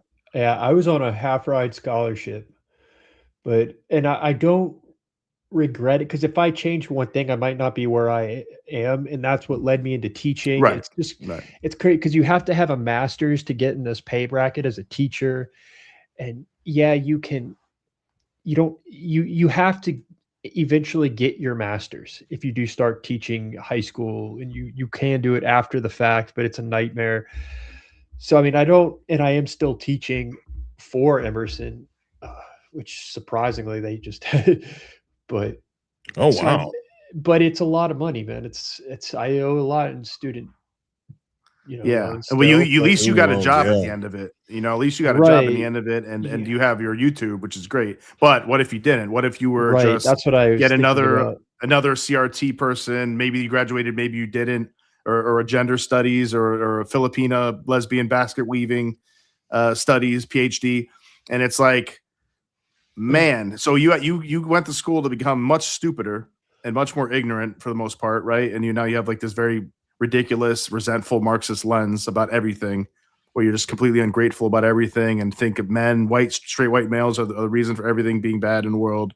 And if we only had more indigenous trans people or something in power, everything would be much better. And now you owe like $200,000. Well, I probably owe about 60 left, so because I was on a scholarship. Depending on the person. Yeah, you got to be careful though. If anyone Not a is good way in to that start life, position, man. It's scary. Like, just make sure that you're doing it for a reason and that you're actually taking the classes, the best classes. It's just so many people end up just taking the classes that often I was doing that too. It's like you just take the classes that are available. Even the good classes aren't even available often. It's just such a big racket. It's just people they think it's a stereotype, and we're talking about these things being indoctrinated, but it's not. Like we were just talking about that one example. But then you switch over to, I had to take the ones that are required for that program, modern art. And how do you infuse Marxism into modern art? Well, they do, because then it goes to the idea of looking at modern art, like the banana peel nailed on the wall, and how that is equally aesthetically valuable as the Mona Lisa. Right? This concept What a of joke. objectivity and like objective truth at every layer. It's literally postmodern It's a flattening. thinking. It's a flattening of. It's a distinctions. No distinctions. No, nothing's better than the other. Except strangely enough, communism. Right. It's like, exactly. Everything is subjective, but the only thing that's allowed to be objective is the revolution. That's all. That's all these fucking people are about. Right. I want to get to, just real quick, I want to get into some of these comments because we've got some of our regulars who are coming in. Marie Isabella, who is a regular. We love you, darling. Thank you for stopping by. We know we know we weren't going to get a whole lot of people tonight because of the Super Bowl. And to be honest with you, I think we're probably more exciting than the Super Bowl at this fucking point. I've been flicking back over to it on occasion, and it looks like now they're throwing punches. What? Ooh. You got a Seattle player hit Stephon Diggs in the head. I'm looking at this right now. It's a face mask. Oh, they scrapping. They scrapping right now. Oh shit! You know what? And right now, 19-0 Seattle is leading. But you know what? I wanted Seattle to win. I was calling for Seattle to win. Warren, are we keeping you from the Super Bowl, man? I know you're probably a Patriots whatever fan. you want to do. We can go watch. Are you a Patriots fan? Are you coming from Boston? I mean, I'm not a big football guy, but I am in New me England. neither. No. Right, It's not forget that. it We, I was just thinking, like, I hope Warren's not like, God damn it, I'm missing my Patriots right now. Is that where you're at right now in New England? Say what? Is it? That's where you're at, New England, right? Yeah. Oh, okay. Let me see what else we got here, because we did get a few. Let me see. Joker King, who is a friend of mine, a friend of the show, great guy. Good evening. He said good evening to Marie, but we're gonna say what up to you. Sherry Brogdon 9247 writes, I agree, this energy is feminine and narcissistic with the toxic level. It is mean girl energy that is homicidal and suicidal with activated low IQ. Couldn't agree more. Monkey Trump 24, who's another good guy who comes. Yeah, he's great. I like this dude. He says so Monkey Trump is a marmoset. It looks like. It looks like it. Golden lion marmoset. Looks like it. He says, I'm from the hood and never understood the whole I gotta vote Dem because I'm black. The Dems didn't do shit for the hood but make it worse. Why they vote for them is beyond me. It's at this point, dude, it's inertia. I'm gonna just say it right now. It's inertia. Like these people, they have been voting Democrat their entire life. My mom, who, shout to Mrs. Carter, I love you, mommy. Shout out to Miss Carter, Mrs. Carter. My mom tells a story of how when it was her 18th birthday and it's her turn, and it's time for her to vote, my mom asks her mother, my grandmother, who's gone long time now. She's like, well, who do I vote for? And my grandmother goes, oh, well, you're black, you vote Democrat. And this is back in like 1970. When did my mother graduate high school? 1975. So this was going on. This has been going on for literal like generations at this point, where it's like the expectation is automatic. Again, after the civil rights era, blacks have only been somewhere between 12 to 13% of the population, the total population in the United States. And blacks vote in the 90th percentile Democrat, and they've done that since the 1960s. Nothing's changed. Nothing's changed for us except things have gotten progressively worse in the hood. And it's just going to continue that way. Our demographic, there are only again, blacks have only been 13% of the population, and that has not moved. Meanwhile, you have more, as they've imported 10 to 15 million illegal aliens, the Democrats, they know what they got to do with them. Pay them money, house them, feed them, treat them, as long as, I guess, if you treat them like gremlins, all you got to do is just make sure you don't get them wet. And they'll vote Democrat, like in force. So all you need is Megan Thee Stallion to come out and jiggle her ass. Exactly. It's in Snowgadishu in Minnesota. All of that fraud, all of that we're talking almost $20 billion worth of fraud, and everybody was in on it. The entire all of Minnesota's government was in on it, apparently. Warren, have you looked into that? Have you looked at that, Warren, right? Yeah, a little bit. What do you think about it? Is it as extensive as people are saying, you think, or what? I don't know yet. I was covering it with Nick Shirley, was kind of breaking the news. I will tell you, in line with what we were talking about at college, and I would say at least 70% of the grad students were from China, direct from China, because they pay more than full price. They're paying a higher rate as students studying, not Chinese American, but they come over just from China just to study. And I was like, why? I had multiple classes where I went in and they were literally all Chinese. I was the only American. And really? Wow. Yeah, dude, it was wow. Yeah. Are they all communists too? I mean, well, and in that class, when we were talking about that professor, he was talking about, is it possible to censor the internet and control the internet? And I was like, well, how's it working? What do you guys think? And it was a genuine question. He's like, no, we can't talk about that. Can't talk about that. So yes. I mean, they won't talk though. They won't question. They won't, because it's just cultural for them, but it is financial. To me, that was eye-opening. There is, I don't know if fraud is the right word or not, but it's more extensive than people think. It's crazy. I mean, the thing was, I think it was Razor Fist who said this a while ago, the only difference that they're going to find as more fraud gets uncovered from state to state, the only thing that's going to change is the ethnicity of the people who they used. In Snowgadishu, it's Somalis. In California and other places, it's going to be, the central. It's going to be Latin Americans from Guatemala and El Salvador and places like that, or Venezuela with Tren de Aragua. It's going to be them, right? It's that's really the only difference. Did I fuck up the pronunciation of that? Tren de Aragua. Aragua. Okay, so it is the Tren de Aragua. So you kind of did a Aragua Haktua. Oh, hybrid there.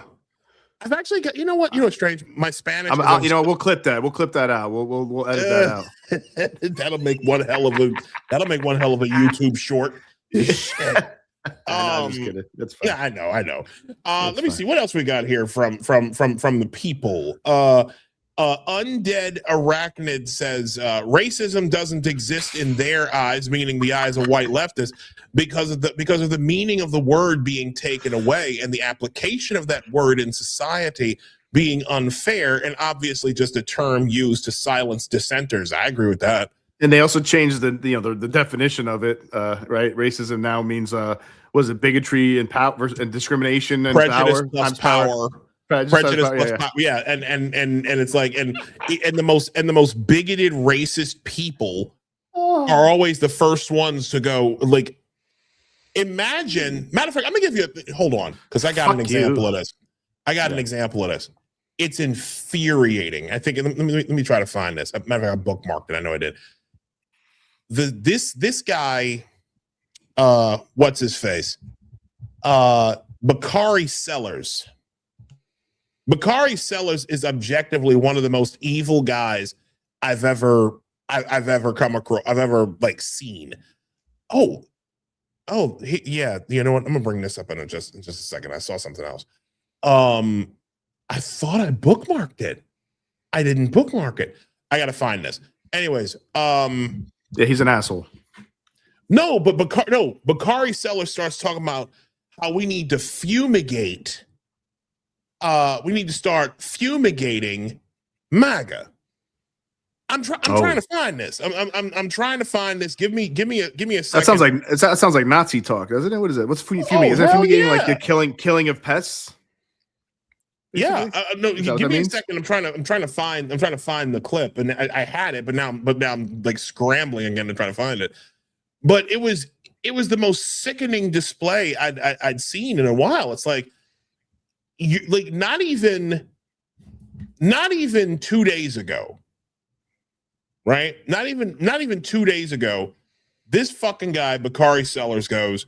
Matter of fact, I'll bring this up because we just have to. Friday, when what is this? Hold on, let me look at this real quick. On Friday the 6th. 7:44 in the morning. This guy's like, I need white evangelicals and black Trump supporters to please come to the front and defend this racism. Like, again. It's right at the end of the video. Yeah, very end of the video. Right at the end of the video, right? So then he didn't watch that whole thing. No, well, no, he watched it, but again, that's what I'm talking about. That's the noise. Yeah. You understand? I'm saying Trump didn't watch that whole thing. Only way Trump watched that whole thing is if he wanted to distract from something. That's the only way I would see him shown. Otherwise, it's just what's the point of doing exactly. It? That's exactly. But I doubt he watched the whole thing. Somebody snuck that at the end of it, or either that, or they clipped the next reel. That's exactly right. And I said, and what I told him was, I said, I've done that many times. I've shared something. I watched like 75% of it, 60% of it. I'm like, all right, this is good enough. I want to share this. So then I go. What I retorted was, I was like, right after you apologize for all those times you said Kyle Rittenhouse, quote unquote, crossed state lines when you knew it was a lie. This dude really thinks I'm falling for this bad attempt at emotional manipulation? Go fuck yourself. Because that's what it is. Honestly, these people have to be told this. They have to be told that they need to go fuck themselves because they're intentionally trying to destroy people's. They're literally trying. They're lying to people, and then trying to shame them for not believing in the lie. It's sickening. You'll please forgive me because I'm trying to find this thing. Let me just. Matter of fact, I'll go. Warren, is that what you do on your channel? On your Logic channel, you tell some people to go fuck themselves? Not really. No. What about Shapiro? You ever tell him? I haven't talked. What's his name? Brian Shapiro? Oh, Brian Shapiro? No. Who's a better? All right, rapid fire. Who's a better Shapiro, Ben or Brian? They're very different. I mean, I would love to talk to Ben. I would too. Here- I think Ben's the man. So here we go. I found it. This is from Western Lensman. Shout to that brother. He's a really good guy. Yeah. Bakari Sellers tells Don Lemon, this country needs a fumigation of MAGA. Oh man. You know, Joe Biden was somewhat of a bridge. He was supposed to be a bridge or a palate cleanser or somebody who morally and ethically was antithetical to who Donald Trump was. You know, Uncle Joe was the nice guy, older white guy, comes in and you want to eat ice cream with him, right?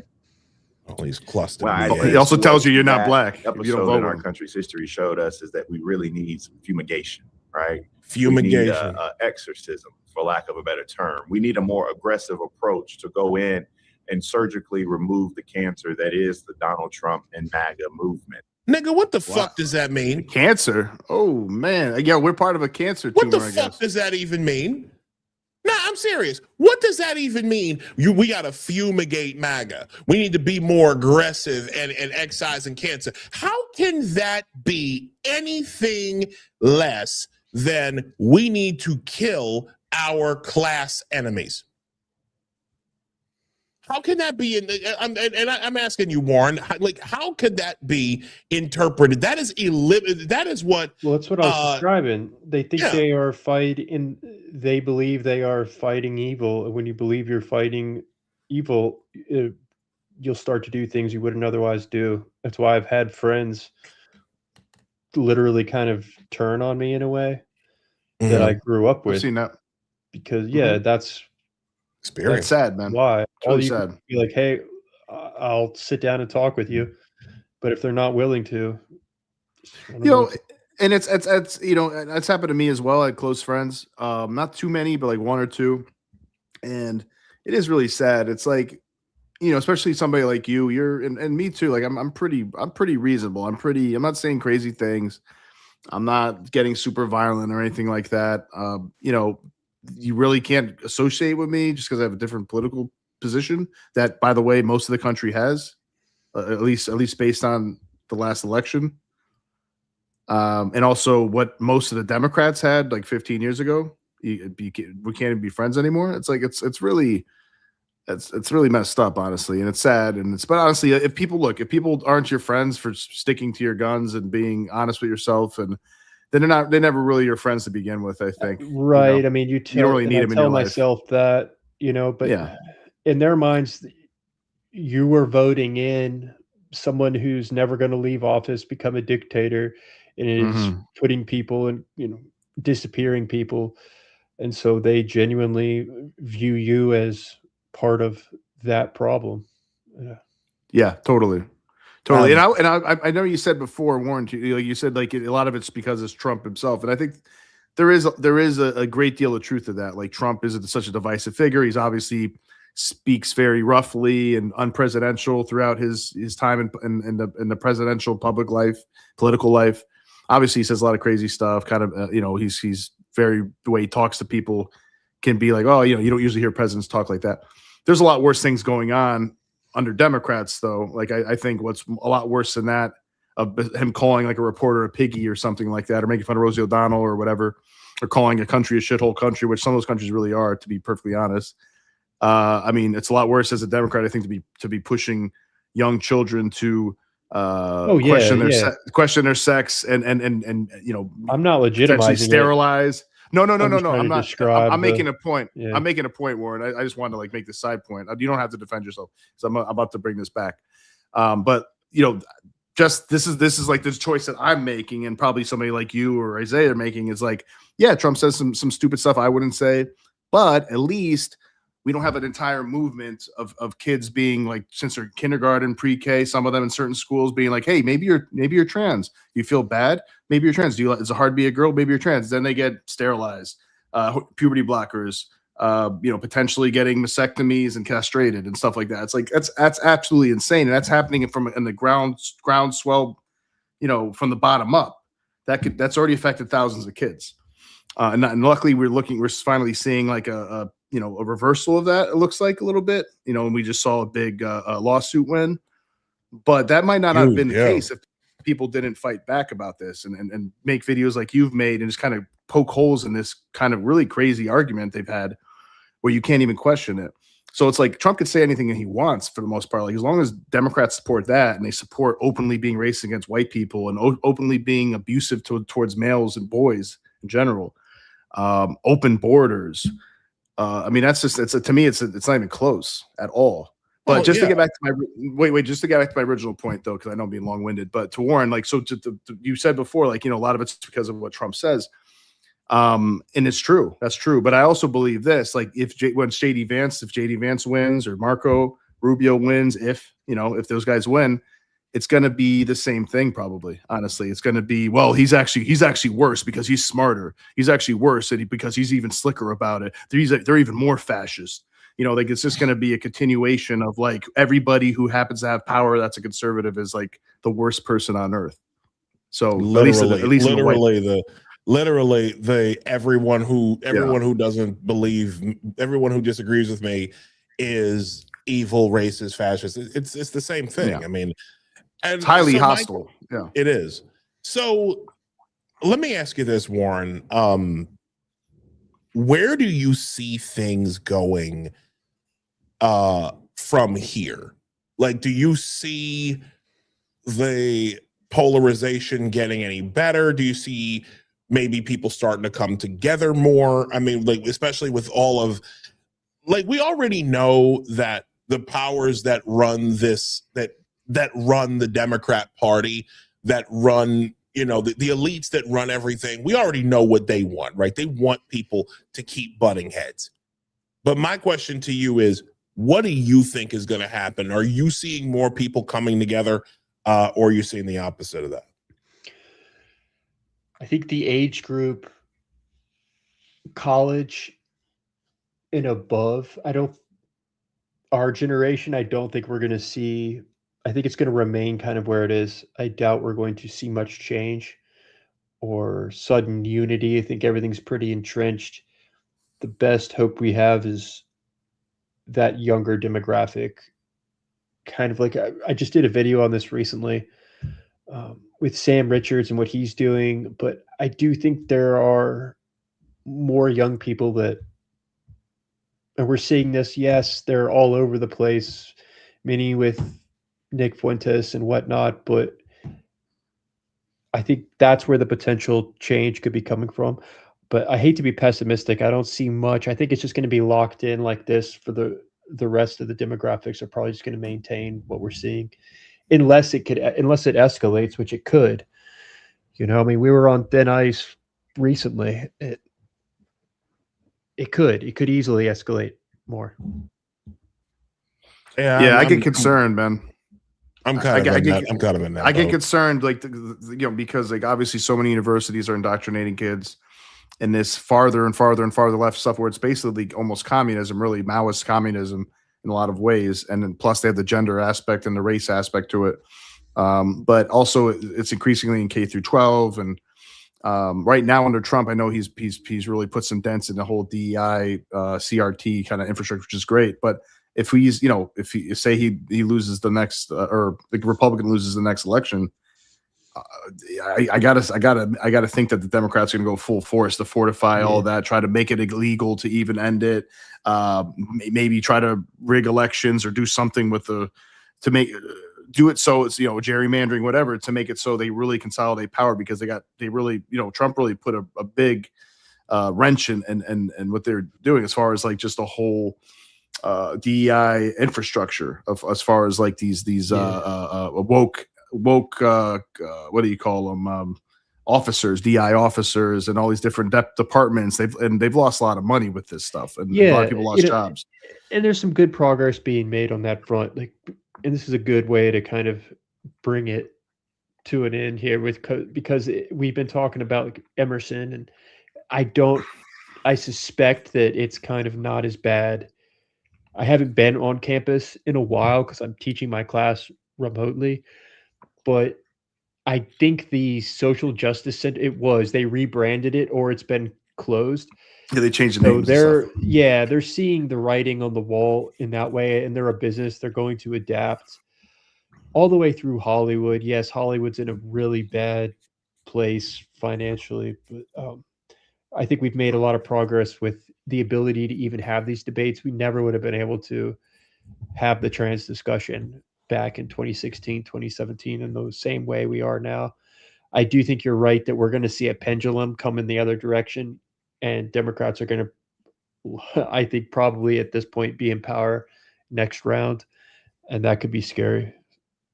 Yeah, I'm not that pessimistic. If Trump and the DOJ do not do what they need to do in order to get this fraud under control, if people do not start going to jail, I'm talking like big names, big people, if they do not start going to jail, then yes, I fully agree with that statement. Then I think Democrats will be back in power, and you're gonna see I think you're seeing a lot of what you're talking about in places like Virginia, in places like Maryland, where they're like all bets are off, all pretenses are off, right?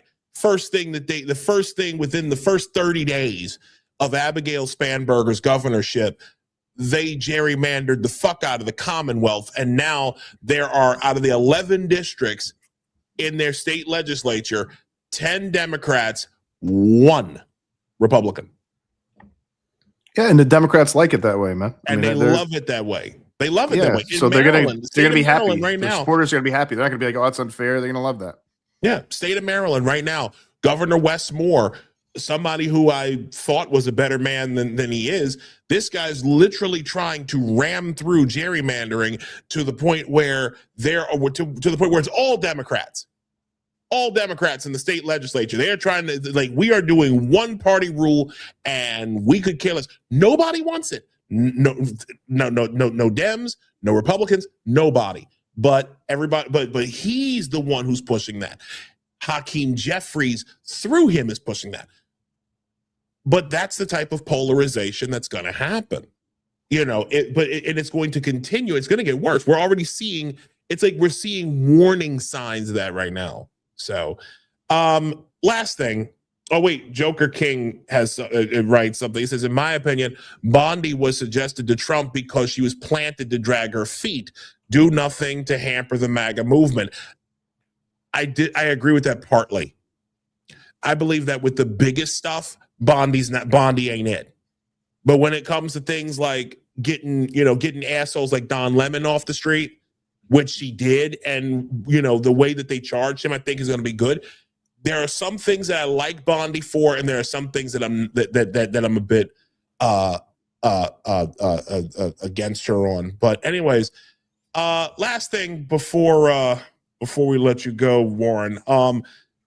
The guitars over there in the left, but to your right.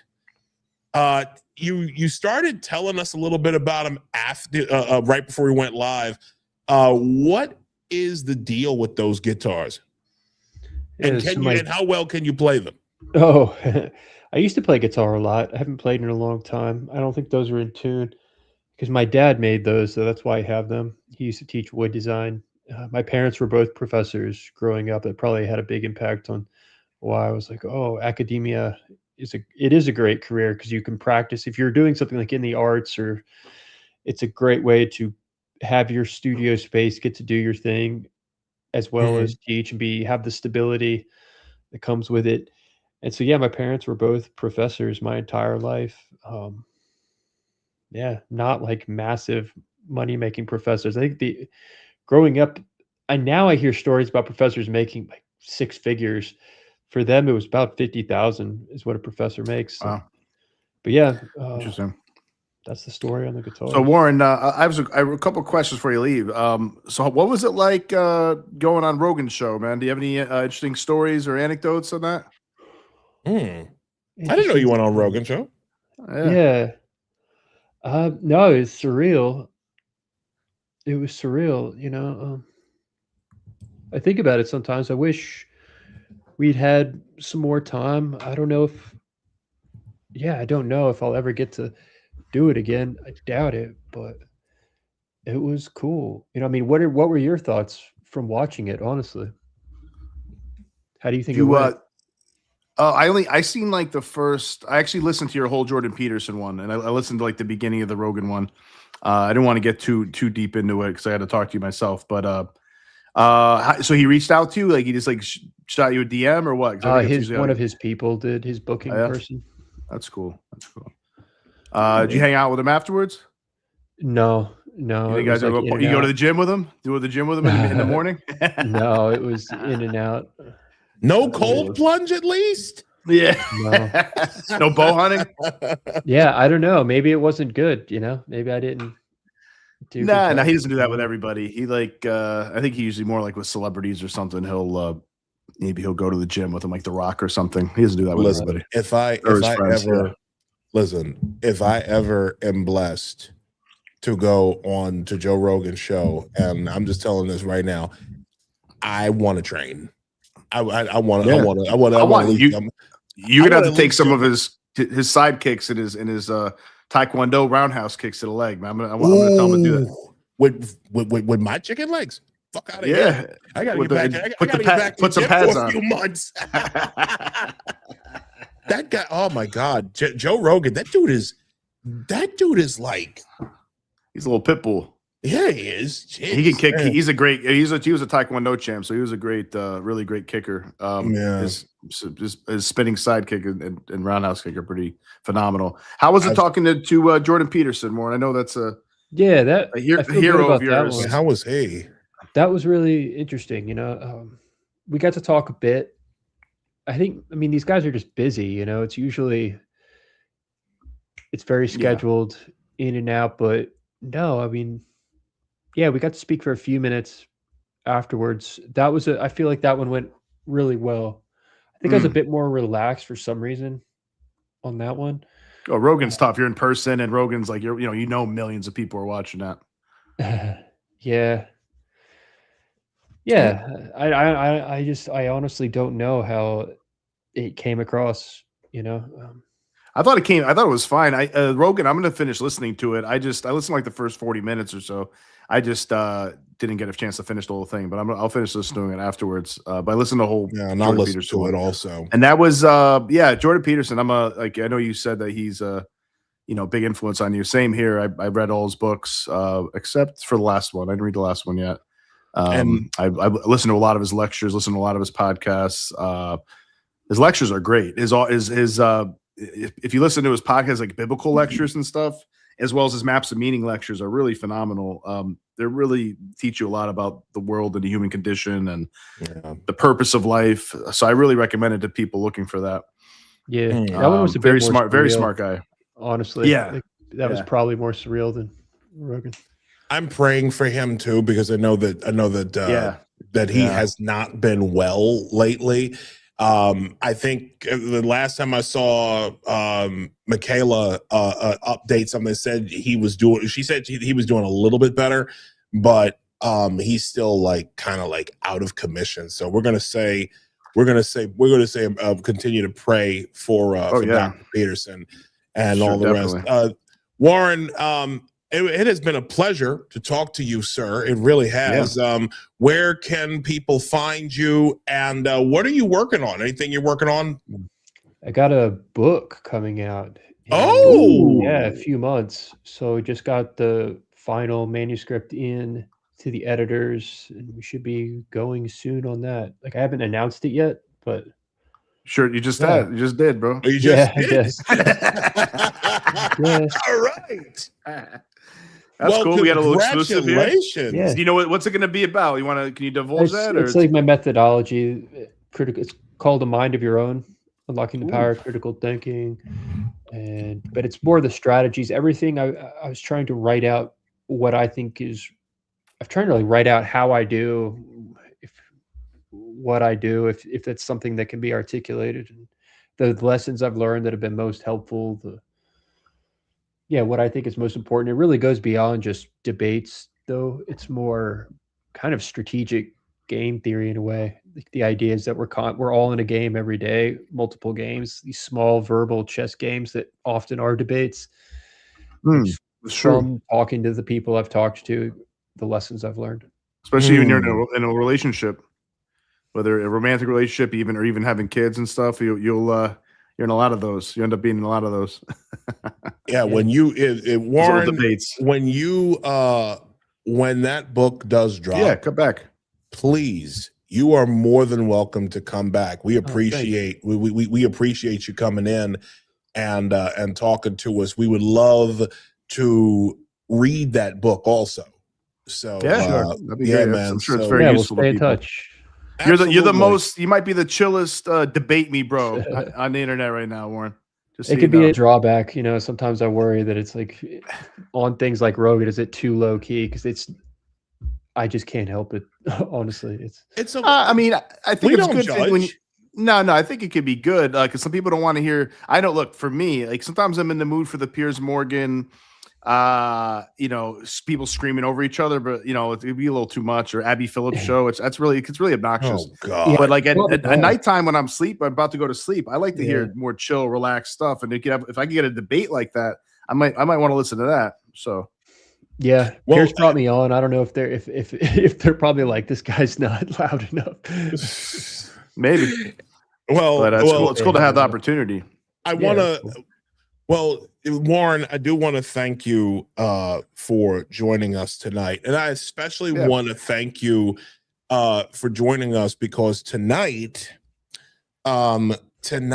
is our 1 year anniversary of Apostate Radio.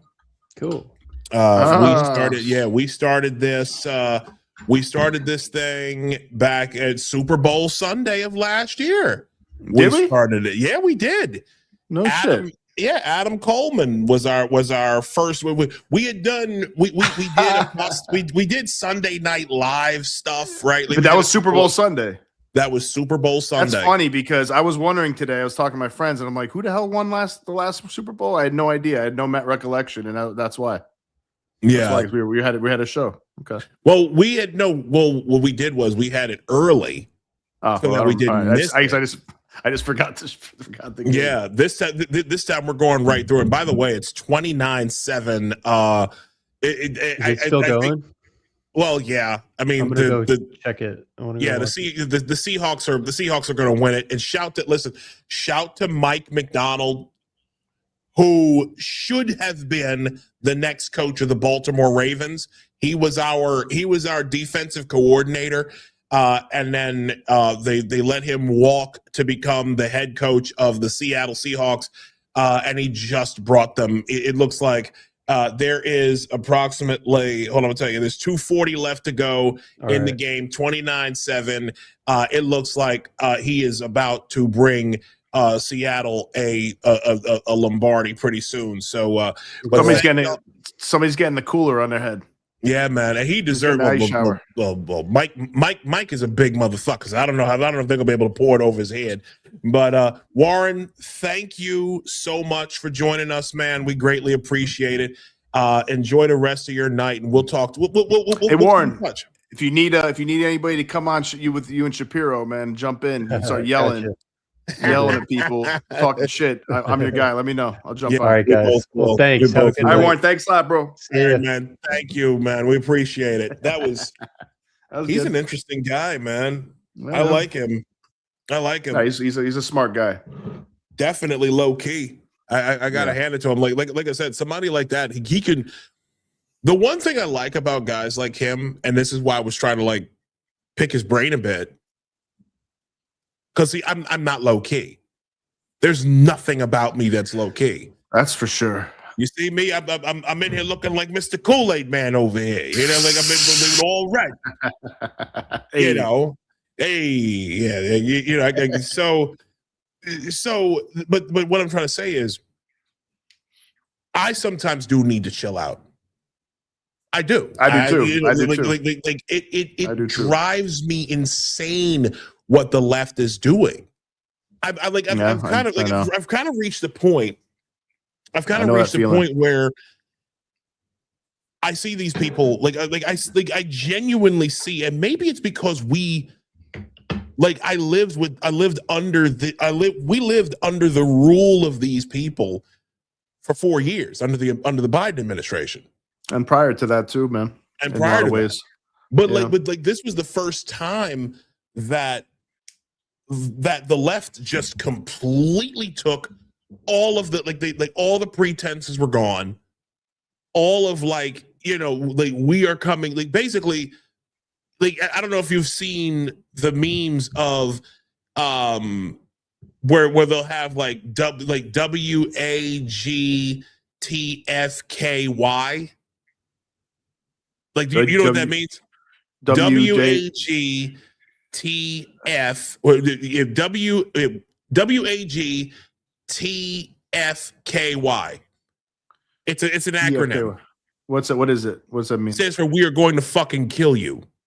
Ooh, that's basically been the way the left have operated for the last. They're going to kill you. They'll kill you empathetically, though. Yeah, exactly. They literally screaming. They scream in pain as they beat you to death. Like there's literally that's been the left over the last few years. They're going to be inclusive with their mass shooting. And so for me, it's like, as I watch this stuff going on, it's like, I know that these people are evil. Like you're sitting up to, like you're literally saying, I want to fumigate MAGA. Yeah, well, and if you asked him, he'd be like, "Well, I mean the ideology and the political movement. I don't mean actual people." No. A lot of them. If he doesn't mean it, a lot of people definitely mean it. Sadly, yeah. So, okay, it is time for me to pull out. You know what? I got to show you this. I got to show you this real quick. I'm gonna just turn the. Say what? User bit. I hope you aren't just reading that. The fuck are you talking about? Realizing that. Oh, you aren't just realizing that? What that the left is what they are. That the left are what they are. Yeah, I mean, yeah. We know, bro. I don't need. How am I going to put this? I am. You know what? I'm just going to go ahead and say it. I am somebody who probably should have known better. I am somebody who should have known better because I spent 12 years on the fucking left. I spent 12 years a Democrat. 12 years a slave, 12 years a Democrat. From 2008 to 2020, I voted Democrat. And that's after being raised Republican. I was raised conservative. All of my brothers, all of my brothers. I used to be when I was a Democrat. My whole thing was my whole shtick was, I prided myself on being the only member of my family that did not vote for Trump. Right. That was your identity. That was my identity. I thought I was a good person for being the only one in my family who didn't vote for Trump. Know what it got me? Nowhere. How happy were your family when you came back? When they're like, "Oh, Isaiah finally seen the light." That's a good question. They were surprised. A lot of them were surprised because you were very, I'm sure, vehemently a Democrat. They're like, there ain't no way he's coming around. Look, my boy, I got a friend, one of my best friends that lives in Houston told me, he was like, he said, he's like, Isaiah, you was a soldier. I was a soldier for the left. I was a soldier for the Democrats. You hear my voice. you hear what I do. You know what I'm saying? Like, right. I was ready, when I have very strong beliefs, very strong opinions, and I wasn't afraid, and I wasn't afraid to express them. I still aren't. I'm still not. Mm-hmm. But when I was a Democrat, there was a lot more emotion. I was very much, I was not nearly as emotionally, together as I am now. I'm still not. I still need work on that.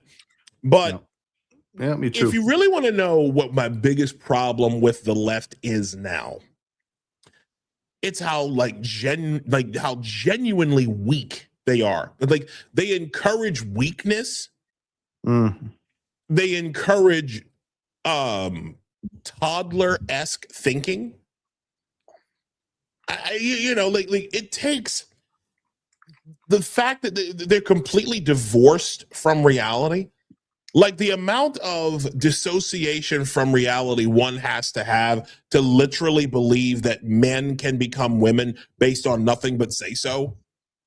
The fact that the fact that the fact that black people, the fact that to be black and Democrat in the United States of America in 2026 means to both to be retarded enough to keep voting for Democrats, even as they keep your neighborhoods looking like shit.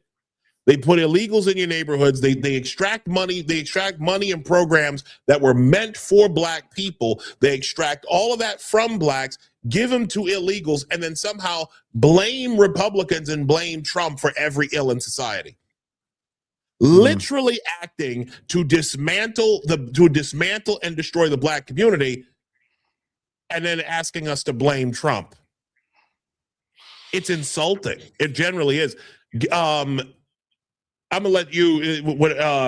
I just got to run off screen real quick because I gotta grab the bubbly.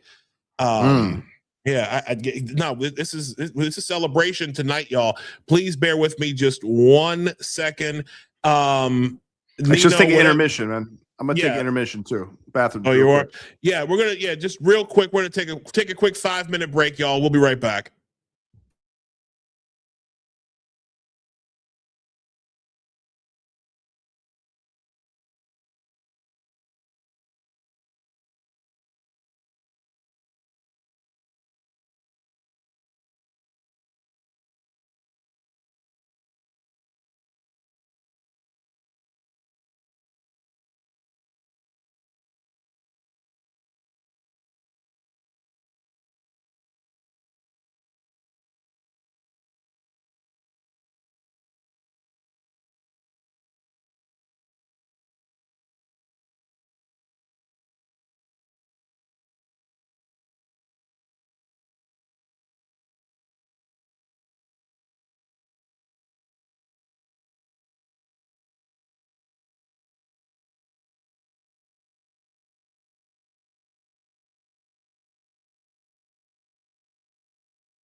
Apostate Radio. Apostate Are you singing? Radio. This is an intermission. This is an intermission. We're back, ladies and gentlemen. Radio. I'm back, guys. Yes. All right. Yeah, we are back. No, you didn't miss anything. Thank you all for your patience. So yes, this is our 1 year anniversary. It is incredible the way that God has worked. I'm just going to go ahead and say it. A year ago, February 5th of 2025 is when I made a 3-minute, 14-second video that I had no idea would change my life the way that it did. I did not know that our Sunday Night Live shows would turn into Apostate Radio. We thought of the name. We had both been Democrats. We had both been, like fervent in our political beliefs, and then they decided to just go crazy. And we are thankful. We're here because we stood on principle. We're here because we decided that we were going to do something different. We wanted to be men of standards, be men of, people who weren't afraid to say what was on our minds, to speak the truth. And, this is paid off in, 30, that one video last year. Oh my God, 33 million views. I never thought I would ever get that. I want to thank again. Like I'm not trying to make this about me per se. I really tried not to be all about that. But I am thankful for all of the people who, shared, reposted, quoted, all that kind of stuff that day. Yep, definitely. I want to thank all of you who have subscribed, all of those who subscribe to my personal YouTube channel, and who are now subscribing to the I gotta move this around a little bit. Who are now subscribing to the our official Apostate Radio YouTube channel. This has been quite a ride, and I just want to thank Nino for being a friend, being a brother, being someone who I could that I could depend upon, and somebody that I can learn from. I have learned a lot from you. There's a reason why we are the sword and the sage around these parts. Indeed. And bro, you've definitely helped me in this regard, bro. And I really appreciate your brotherhood. Brother. I learned a lot, and I learned a lot from you too, my brother. So tonight I've got probably the sexiest bottle of wine. I thought Bartonura. The blue bottle Moscato it had a sexy bottle. Look at this thing. Oh, that's fancy. Yeah, this is a rosé. I think it's a French. It's a French wine, and I'm just gonna pour a little bit in here. I got myself a Beck's beer. Hey, there you go. That's Red Man. Bremen. That's Red Man's favorite beer. That's when I'm cracking cold Becks and keep the hose in check. That's out, man. Shout out to Red, man. Reggie Noble. Oh my God. Reggie Noble. Yo, whatever, man. One of the best to ever do it, bro. Like he is 100%. Listening to him, he was a over killer the years. Day, yeah. Hold on. And his stuff with Meth too. And Meth is one of my first favorite rappers. I'm a big Wu-Tang head.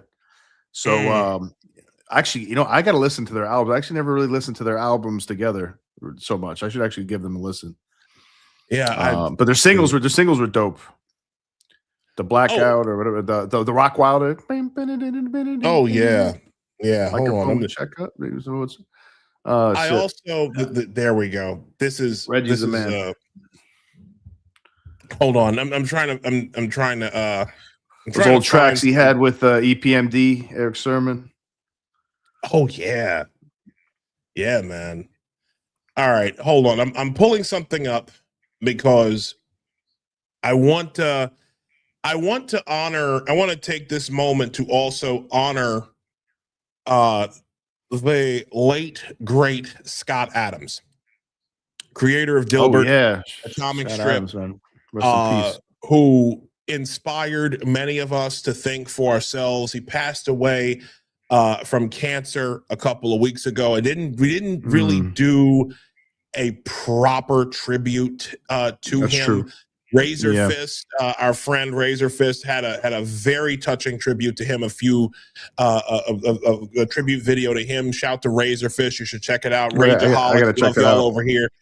Gotta check that out. And what I want to do is I want to read. I would like for us to do in honor of Scott and in celebration of our 1 year anniversary. I would like to do this, the simultaneous sip.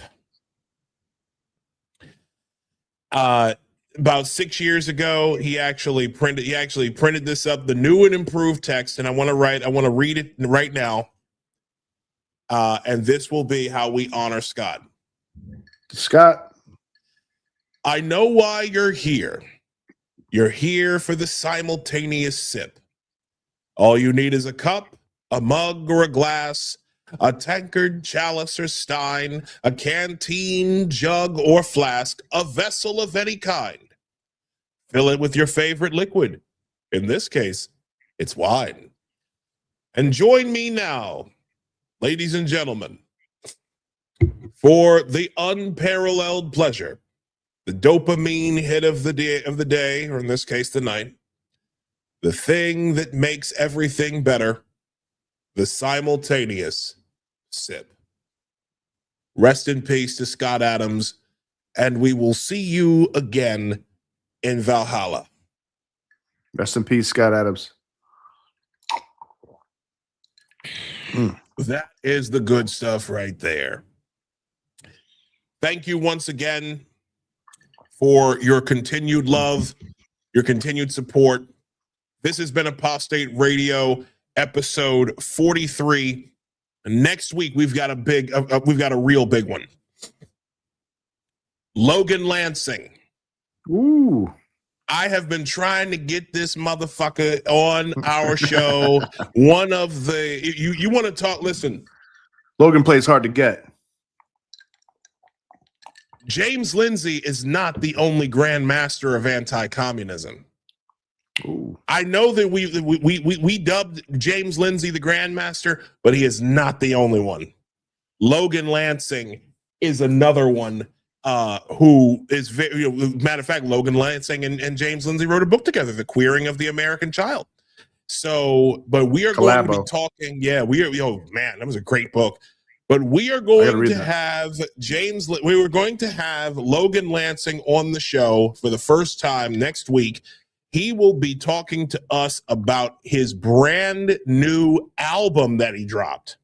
Ooh. This man has become, I'm going to tell you right now, for those of you who might remember the old Schoolhouse Rock videos, this man, the old Schoolhouse Rock songs, this man has created an album that will be remembered as the Schoolhouse Rock of anti-communism. You watch and see.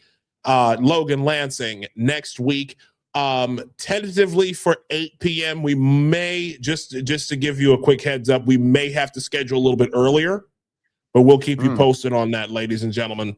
Okay. But in any event, this has been Apostate Radio 43 to another successful year. May God bless you and yours. Get home safely. We'll talk to you next week. Thanks, everybody.